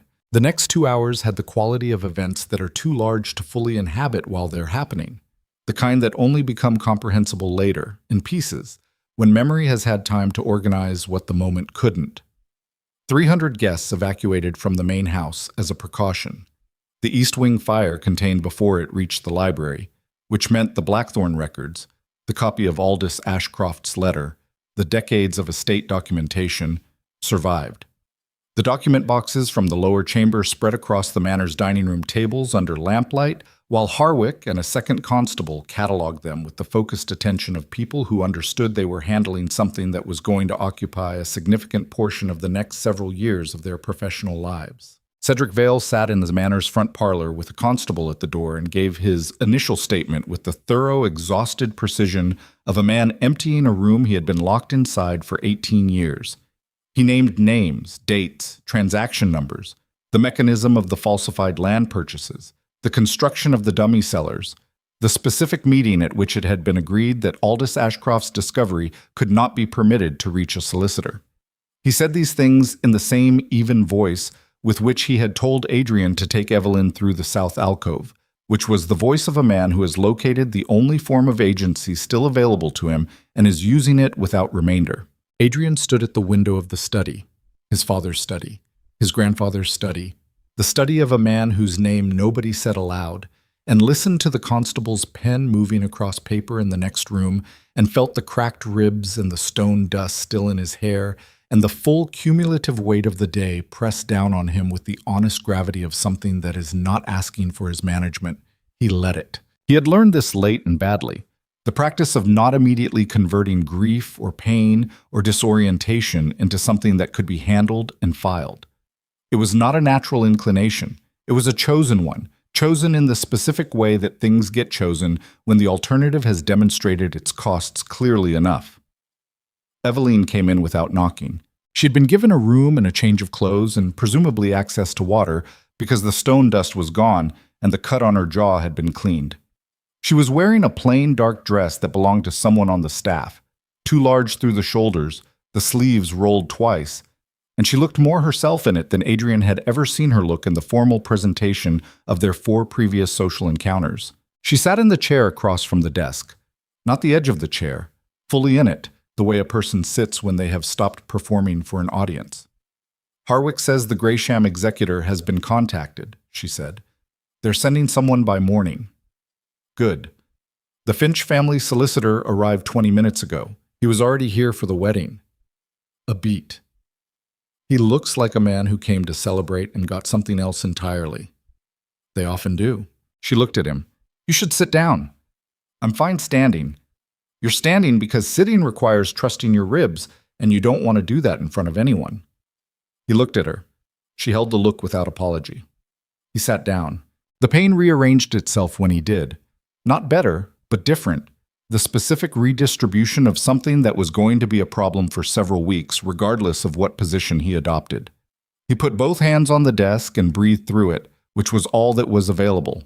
"There's going to be a period," he said, "where this is very public and very unpleasant. The testimony, the court proceedings, the families who were involved will have solicitors, and the solicitors will have tactics, and some of those tactics will involve your name and your reputation and the most charitable construction of your disappearance tonight." "I know." "The portrait of you," he said, and stopped. She waited. "There's a portrait of you in the upstairs gallery," he said. I noticed it when the estate documentation was first discussed. Your parents commissioned it when you were 12, I think. It's hung in the same place for 6 years since Cedric arranged the transfer of certain Ashcroft assets to Blackthorn's custody. Evelyn looked at him steadily. I didn't know it was here. Cedric moved it, along with 3 other pieces from Ashcroft House. They're listed in the estate inventory as collateral against an agreement that does not appear to have any legitimate basis. He held her gaze. Everything he moved here was moved to ensure he maintained access to this estate, regardless of what happened with the marriage or the trusteeship, the portrait included. If you had been neutralized tonight, if the tunnel and the fire had concluded the way he intended, he would have had a reason to be at Blackthorn. Documentation of an ongoing relationship, an explanation for his presence. Evelyn was quiet for a moment. He used my face, she said finally, as an alibi. Yes. She absorbed this. Not visibly, not in any way that produced sound or movement, but he could see it happening, the way you see weather changing from inside a room. I want it back, she said. It's yours. I want all of it back. The portrait, the house, the accounts. Everything he spent 18 years managing and diverting and using as the raw material for a life he was not entitled to. She was not raising her voice. The absence of raised voice was, in this case, its own kind of emphasis. I want to stand in an open court and watch every piece of it named aloud. I want the Finch family to sit in that courtroom and hear their name connected to my parents' names, and I want it to be part of the public record for as long as public records exist. That will take time, Adrian said. It will be contested. It will cost, not money, though it will cost that too. It will cost things that are harder to replace. I know what it costs, she said. I've been paying the interest on it since I was 6 years old. He looked at her across the desk of his grandfather's study, in the plain dark dress with the rolled sleeves and the cleaned cut on her jaw, and the absolute unambiguous certainty in her eyes, and thought about the 4 social occasions on which he had seen her before tonight, the careful presentation of her, the composed and appropriate and precisely calibrated public surface, and understood that what he was looking at now was not what had been under that surface. It was what the surface had been protecting. Then we build the case, he said. Yes. It will take months. The documentation needs to be fully cataloged. Harwick's superiors will need to be involved. There will be hearings before there's a trial. I understand how courts work. You'll need somewhere to stay. Ashcroft House is technically under the estate dispute until the trusteeship question is resolved by the court.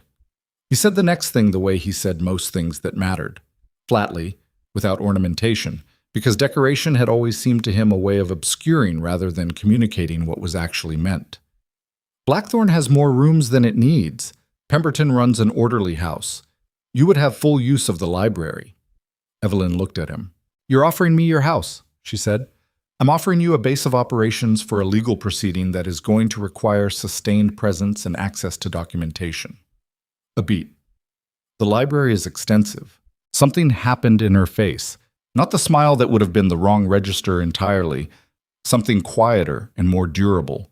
The expression of a person who has been in the dark long enough that they have learned to recognize light, not by how bright it is, but by the fact that they can see. I accept, she said. Outside the study window, the east wing had stopped producing smoke. The constable's horses were still in the drive, their breath visible in the October cold, patient and enormous in the lamplight. Somewhere in the manor, 300 guests were doing the mathematics of what they had witnessed and arriving at conclusions that would travel faster than any official account. And in the lower corridor, where Harwick and his constable had been working through the document boxes for the past hour, a voice, Harwick's, called out with the controlled urgency of someone who has found something they were not expecting to find. Lord Holloway. Adrian was on his feet before the pain reminded him of the ribs. He crossed the study in 4 steps. Evelyn was immediately behind him. In the corridor, Harwick was standing at the dining room door with a document in his hand and an expression that had moved beyond the professional baseline into something that required a second for Adrian to classify. Not excitement. Not the satisfaction of evidence confirming a known theory. The specific quality of a man who has opened a door he thought led to one room and found it led to something considerably larger. There's a second ledger, Harwick said. He held the document toward Adrian. Not the Ashcroft accounts. Not the Finch transactions. He paused. Lord Holloway, how familiar are you with the Greysham Trust's holdings? Adrian took the ledger. He read the first page. The cracked ribs and the stone dust and the accumulated exhaustion of the night pressed into the edges of the moment, and he read through all of it with the specific focus of a man who has learned to keep his face still, while his understanding of the situation restructures itself entirely. Because the Greysham Trust was not simply a third party damaged by the same scheme. The Greysham Trust had been its origin point, and the names listed as its founding trustees, names written in the careful, faded ink of 25 years ago, included two that Adrian recognized immediately and one that he had not expected to find in this document or any document connected to this situation. And the presence of that third name meant that what had happened in Blackthorn's tunnels tonight was not the full story. It was not even close to the full story. It was the part of the story that had been allowed to become visible. He looked up from the ledger. Evelyn was watching his face. "What is it?" she said.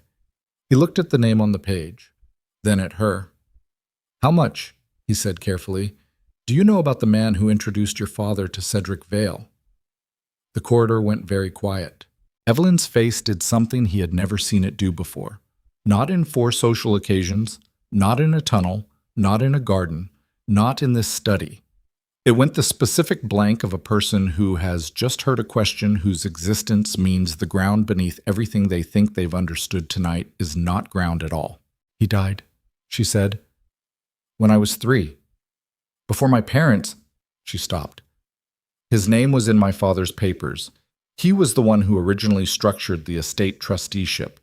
He was Cedric's—" She stopped again. Her eyes found the ledger. "Show me," she said. And from somewhere outside the manor, from the road, from the direction of the valley that connected Blackthorn to the 3 surrounding estates, came the sound of a horse arriving at speed, ridden by someone who had not come in response to a message, who had therefore come because they already knew, which meant they had been watching, which meant that the thing Adrian was holding in his hands was not a surprise to everyone. Someone had been waiting for this document to surface for 25 years, and they were at the gate. The horse arrived at the gate at a controlled canter, not the reckless speed of panic, but the deliberate speed of someone who had timed their arrival. Adrian heard it from the corridor and made the decision in the same breath. He folded the ledger into his coat beside the letter he had been carrying since the library and looked at Harwick. "Nobody leaves this corridor," he said. "Nobody touches those boxes without your hand on their shoulder." Harwick nodded with the expression of a man who had stopped needing things explained. Adrian walked to the front door. Evelyn followed. He had stopped telling her to stay places.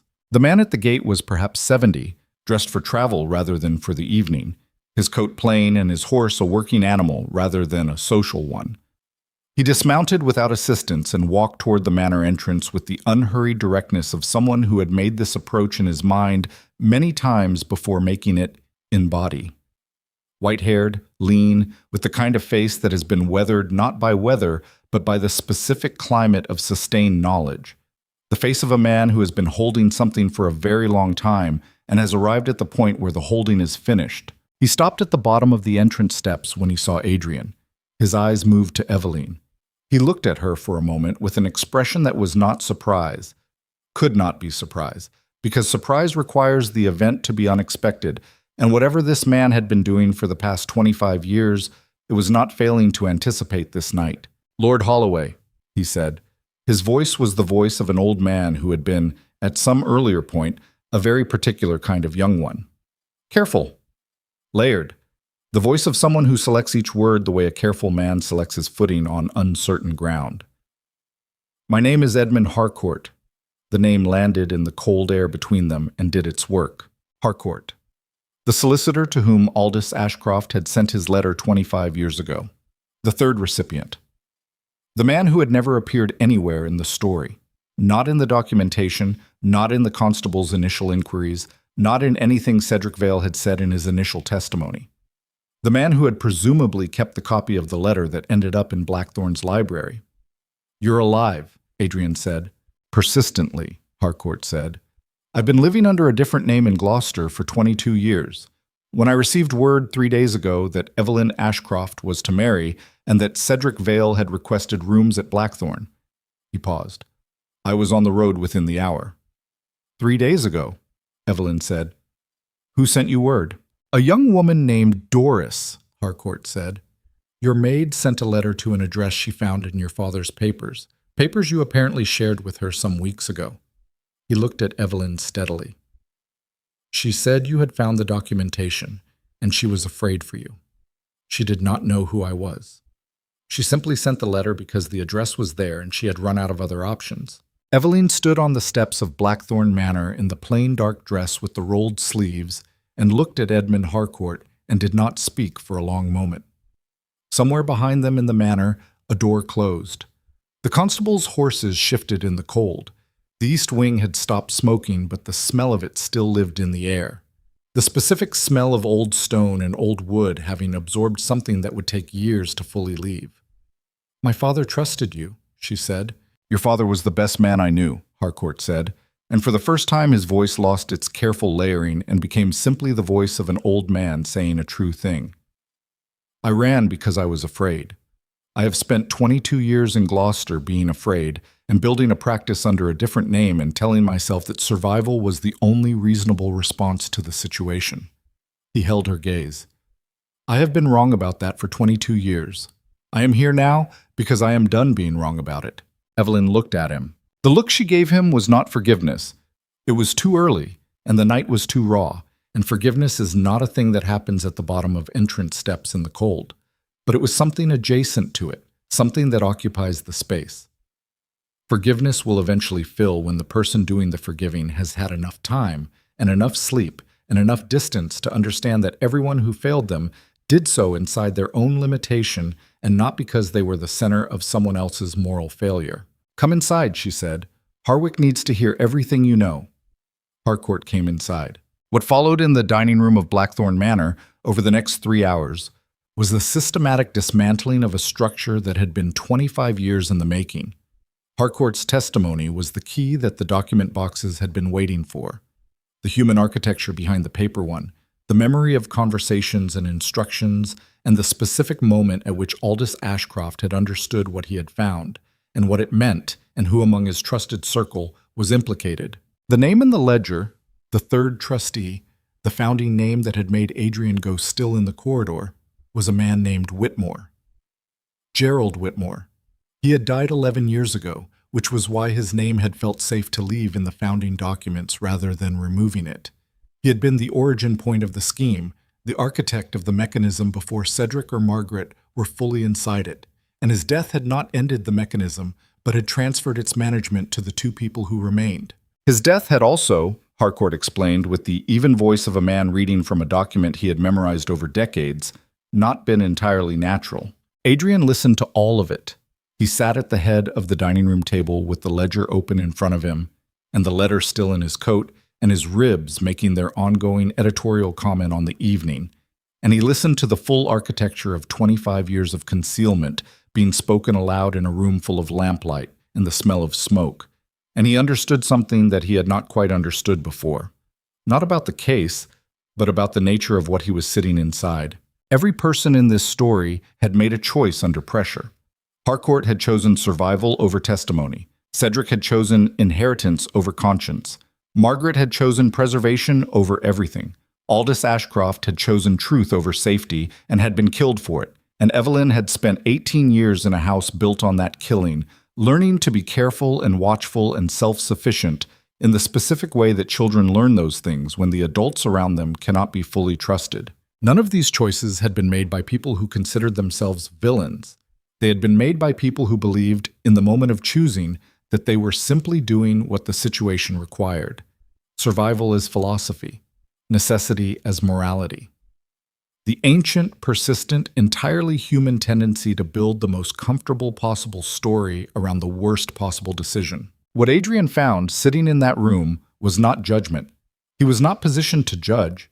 He had spent 30 years managing his own emotions with such efficiency that he had sometimes confused the management for the actual emotional life, had sometimes stood in rooms where grief or connection were available and declined them in favor of the cleaner architecture of control. He was not a man without his own accommodations with necessity. What he found was something simpler and harder. The understanding that the choices people make under pressure reveal not who they are at their worst, but who they believe themselves to be at their most honest. And that the work of surviving those revelations, of looking at who you believed you were and measuring it against who you actually turned out to be, was the only work that mattered after the emergency was over. Cedric Vale in the front parlor with a constable at his door was doing that work. Edmund Harcourt at the dining room table was doing that work. And Adrian Holloway, with a letter in his coat and 3 cracked ribs and the residue of a night that had burned through every surface he'd maintained for 3 decades, was beginning to understand that he was going to have to do it too. The formal arrests were completed before dawn. Margaret Finch was taken from the East Wing parlor to the local constabulary with a composure that had finally, definitively, been evacuated of its content.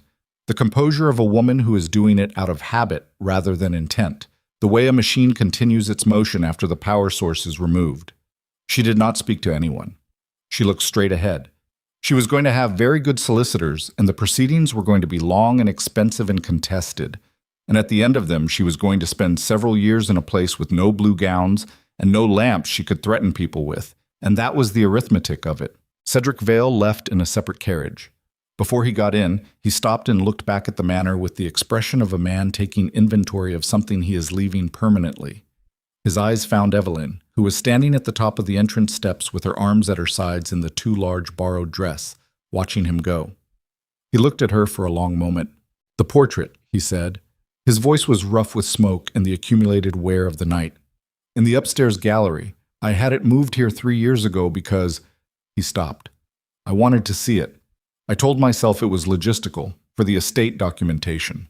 That was a lie, I told myself." He looked at the ground for a moment. "It was all I had left of her. Your mother. She had your eyes." Evelyn stood very still. "Get in the carriage, Cedric," she said. He got in the carriage. She watched it go down the Blackthorn Drive until the lantern on its back disappeared into the dark of the October road, and then she turned and went back inside without looking at anyone. Adrian gave her an hour. He spent it managing the aftermath, the guests who needed reassurance or transportation, or simply someone with the authority to tell them that the correct response to the evening was to go home and sleep and allow the official account to reach them through proper channels. He spoke to Harwick twice more, and to Harcourt once, and to Pemberton continuously, because Pemberton was the organism through which Blackthorn Manor actually functioned, and Pemberton was, as always, 20 minutes ahead of every problem. Then he went upstairs. The portrait gallery ran the length of the second floor's east corridor, the undamaged section, the smoke from below having reached only as far as the landing before the staff had contained it. He found it where Pemberton had told him it was, between 2 landscapes that had been there since his grandfather's time. It was larger than he expected. 3 feet by 4, in a plain dark frame, painted when Evelyn was approximately 12 years old by whoever the Ashcroft family had commissioned that year. She was sitting in the painting, in a garden, her garden presumably, Ashcroft gardens that he had never seen, wearing a pale dress, her hands in her lap, and her eyes in the portrait were looking somewhere slightly to the left of the painter, at something outside the frame, with an expression that had the full structural complexity of the woman he had spent the evening underground with, watchful, guarded, and underneath both of those, something that was looking for something it wasn't certain it would find. He stood in front of the portrait for a while. He thought about what Cedric had said. Your mother had your eyes. The man who had destroyed Evelyn's family had kept a portrait of her on the wall of someone else's house because it was the last visual connection to a sister he had murdered for money, and had lived inside that particular contradiction for 20 years, and had called it management, had called it survival. The things people carried, the weight of what they chose, and the equal weight of what they told themselves about what they chose. The way a human being could hold a genuine grief and a genuine crime in the same chest and go on breathing, go on speaking, go on pouring whiskey in cold parlors, and telling lords that missing women simply had impulses. It was not incomprehensible. That was the thing Adrian stood in front of the portrait and finally fully admitted to himself. It was not incomprehensible. He understood, in the cellular way that one human being understands another human being, when the social distance between them has been removed by circumstance, exactly how a person got from a choice made under pressure to a life built to justify that choice. He understood it because he had built smaller versions of the same architecture in his own chest for 30 years. Containment as survival. Control as identity. The elegant, functional, ultimately insufficient project of managing yourself into someone who cannot be hurt because they have successfully removed the conditions under which hurt is possible. He heard her step in the corridor behind him. He did not turn around immediately. He let her see what he was looking at. He was right, Evelyn said, about my mother's eyes. I wouldn't know, Adrian said. I never met your mother. She was careful, too, Evelyn said. She came to stand beside him in front of the portrait, close enough that he could see her in his peripheral vision, looking at the 12-year-old version of herself with the particular expression of someone confronting the distance between who they were and who they became, and finding the terrain between the two both longer and more comprehensible than they expected. She was careful and smart, and she trusted my father completely, which was the only person she trusted completely, and when he died, she lasted 6 months. She paused. I used to think that was weakness. I understand now it was just the specific arithmetic of a person who had given their whole self to something and had the whole self subtracted from them. It wasn't weakness, Adrian said. No, she agreed. It was love with no place left to go. They stood in front of the portrait for a while in silence that was not the silence of people who have nothing to say, but the silence of people who are, for the first time, in a space where nothing needs to be said because the situation no longer requires management. Adrian had lived most of his adult life in rooms full of people and had been, in the most honest accounting, alone in all of them. Not unhappily, or not always, he had made his accommodations with that solitude the way a person makes accommodations with the specific geography of their own life, learning its particular landscape until the features that once seemed like obstacles began to seem simply like the terrain. But standing in the portrait gallery of Blackthorn Manor at 4 a.m. with Evelyn Ashcroft beside him, he felt the specific quality of the solitude's absence with a clarity that he did not try to manage or contain or convert into something more durable. He let it exist. It was the same practice as the corridor, the practice of standing in the path of something real and not immediately offering it an alternative. The case is going to take time, he said. You said that already. I know. I'm saying it differently now. He turned to look at her.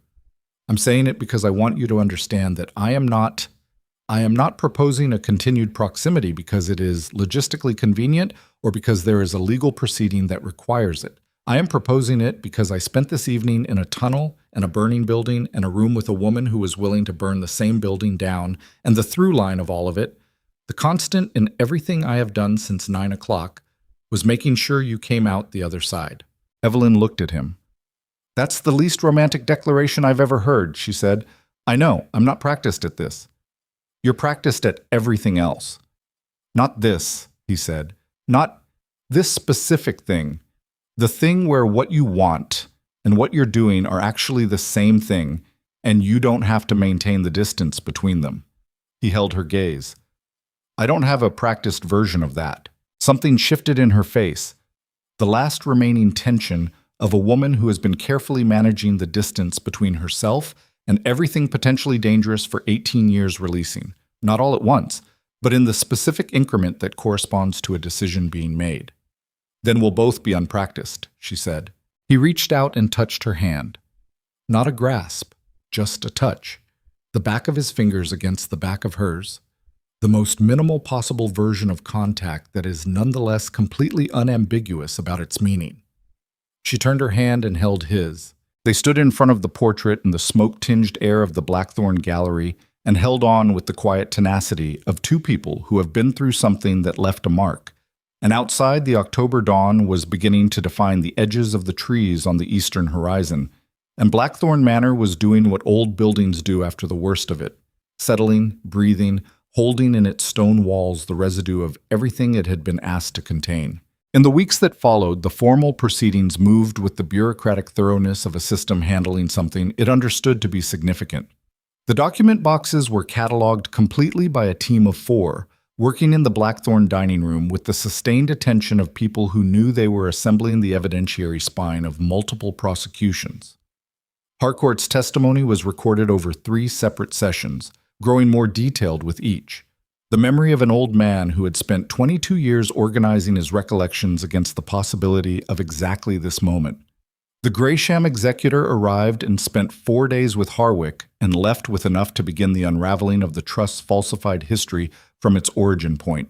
The Finch family solicitors were as good as Adrian had anticipated.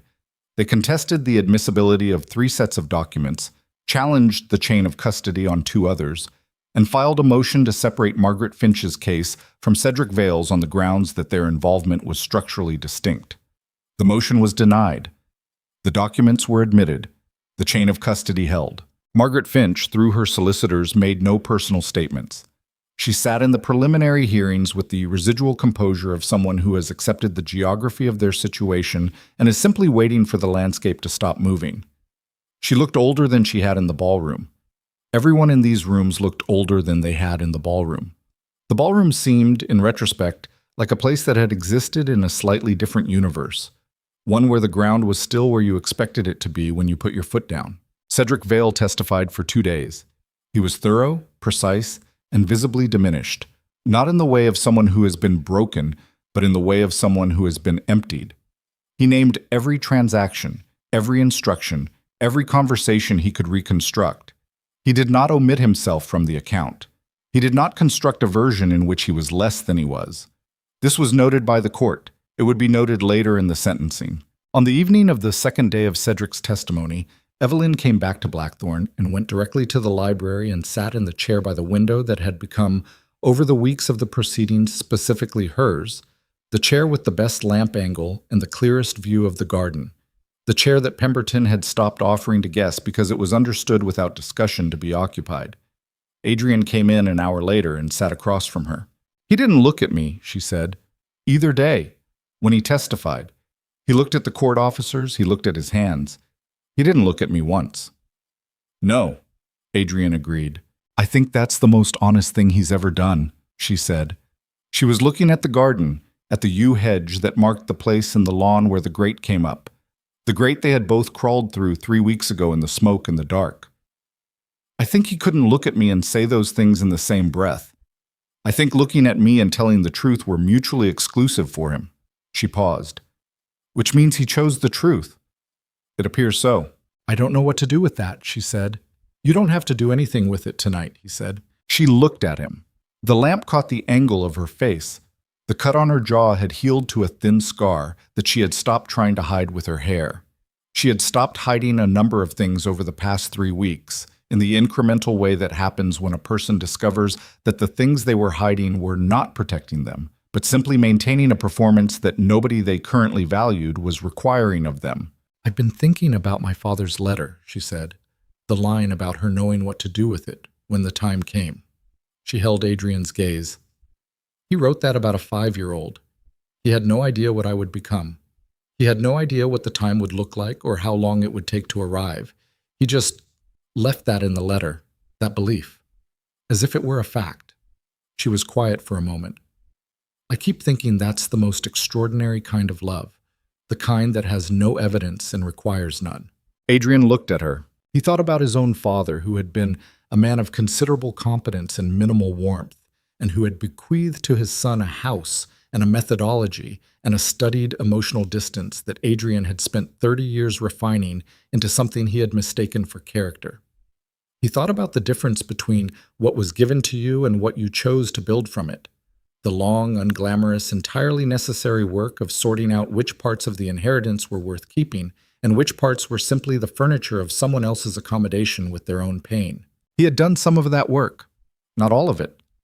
Enough to be sitting in this chair in this library at this hour, with this woman, which was more than he would have predicted of himself 3 weeks ago. "What will you do," he said, "when it's over?" "With Ashcroft House?" "With everything. The house, the restored accounts, the freedom of a woman who has spent 18 years having her life managed by someone else and now has the full operational authority over its direction." She thought about this with the seriousness it deserved. "I want to open the Ashcroft Library," she said. "It was my father's. He collected for 30 years and Cedric kept it closed because open libraries attract visitors and visitors notice things. I want to open it and make it useful." She paused. "I want to plant the East Garden again. It's been fallow since my mother died. I want to do the ordinary things that people do when they are building a life rather than surviving one. She looked at him steadily. I want to do them without performing them for an audience. That seems reasonable, he said. And I want you there, she said. Without preamble, without the careful social scaffolding that the situation would have previously required, the flat, clean declaration of a person who has run out of reasons to approach the truth at an angle. Not because of the case, not because of Blackthorn's library or the proceedings or the logistics of the next 6 months. Because I spent 12 hours in an underground tunnel, and at no point in any of it did I wish for anyone other than you to be the one who opened the trap door. The fire in the library grate was the only sound for a moment. That's also the least romantic declaration I've ever heard, Adrian said. I learned from your example. He stood up and crossed the room and crouched in front of her chair and looked at her at eye level with the full and unmanaged attention of a man who has stopped maintaining the distance between what he wants and what he's doing. And he said, "Then we'll build the ordinary life, the library and the garden and the things that people do when they are building rather than surviving. We'll build it the way people build things when they know the cost of what happens when the foundation isn't sound." He put both hands around hers. Slowly, honestly, with the full knowledge of what we're both carrying. Evelyn looked at him. Her eyes were her mother's eyes, her father's certainty. 18 years of careful watchfulness that had protected something underneath it. Not innocence, which doesn't survive what she had survived, but something more durable than innocence, the refusal to become what had been done to her. Yes, she said. The months that followed had the quality of things grown rather than built, not constructed to a plan, but accumulated through the slow, unspectacular business of two people learning to occupy shared space without performing for each other. The trial consumed autumn and early winter, and when it concluded with the thoroughness that Evelyn had asked for on the steps of Blackthorn the night after the tunnel. Every name spoken aloud, every transaction in the public record, the full architecture of 25 years of theft, and 2 deliberate deaths laid out in open court where it became, finally and permanently, part of the account. Cedric Vale received a sentence that reflected both the severity of what he had done and the completeness of his cooperation. He went without drama. He did not look at Evelyn in the courtroom on the final day, and she did not require him to. Margaret Finch's solicitors made their arguments well, and the arguments failed. She was composed throughout. She was composed at the sentencing. She was, Adrian thought, a woman who had decided that composure was the only thing left that was entirely hers, and was going to maintain it as long as she physically could. And he found he had nothing to say about that. Not judgment, not sympathy, but the simple recognition of a person exercising the only agency they had left in the direction of their own dignity. Harcourt returned to his practice in Gloucester, his real name attached to it now, the 22 years of the other name folded into his history like something he was neither proud of nor going to spend the rest of his life pretending hadn't happened. He sent Evelyn a letter after the sentencing. She read it in the Ashcroft Library. The newly opened Ashcroft Library, which smelled of paper and old oak and the specific quality of air in a room that has been waiting a long time for someone to open the windows. She did not write back immediately. She set the letter on the desk and looked at it for a while, and then went to find Adrian, who was in the East Garden where they had hired 2 people to clear the fallow beds, overseeing the work with the focused attention of a man who had discovered, somewhat to his own surprise, that he had opinions about garden architecture. Harcourt wrote, she said. I know, Pemberton told me. I'm going to write back, she said.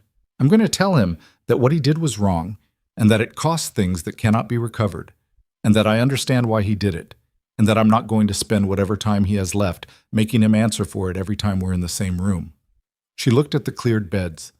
The black soil turned, ready for whatever came next. I'm going to tell him that my father would have wanted him to live the rest of it without the weight. Adrian looked at her. You believe that, he said. I believe my father was the kind of man who would have meant it, she said. And I believe that being the person who carries that forward is the only inheritance from him that Cedric couldn't take. She picked up a clod of garden soil and broke it between her fingers, a gesture so unguarded and physical and entirely unlike the composed Evelyn Ashcroft of 4 prior social occasions that Adrian felt the distance between those occasions and this moment with a clarity that was not sad, but was the kind of ache that belongs to good things arriving after they've been a long time coming. So I'm going to mean it too, even if it takes me a while to feel it. That's how it works, he said. Is it? The meaning it comes first, he said. The feeling it comes later. If you wait to mean it until you feel it, you'll be waiting a long time. She looked at him with the expression she had, the one that had the watchfulness, and underneath the watchfulness, the thing the watchfulness was protecting. And then she laughed. Not the social laugh of 4 prior occasions, but an actual laugh, sudden and unguarded, at the particular absurdity of receiving a philosophy of forgiveness from a man who was covered in garden soil and had opinions about drainage. The sound of it moved through the Ashcroft East garden like weather. The quiet wedding, when it came, was in the restored garden of Blackthorn in late spring. The yew hedge trimmed, the beds planted, the grate in the lawn covered with a flat stone that Eveline had insisted on keeping visible rather than removing, because she was a woman who had decided to know where the ground was. 30 people instead of 300, no performance of scale. The particular intimacy of an occasion that has earned its own meaning rather than borrowed it from spectacle. That evening, when the guests were gone and the manor was quiet with the specific quiet of a house after celebration rather than before catastrophe, Eveline walked through the gallery.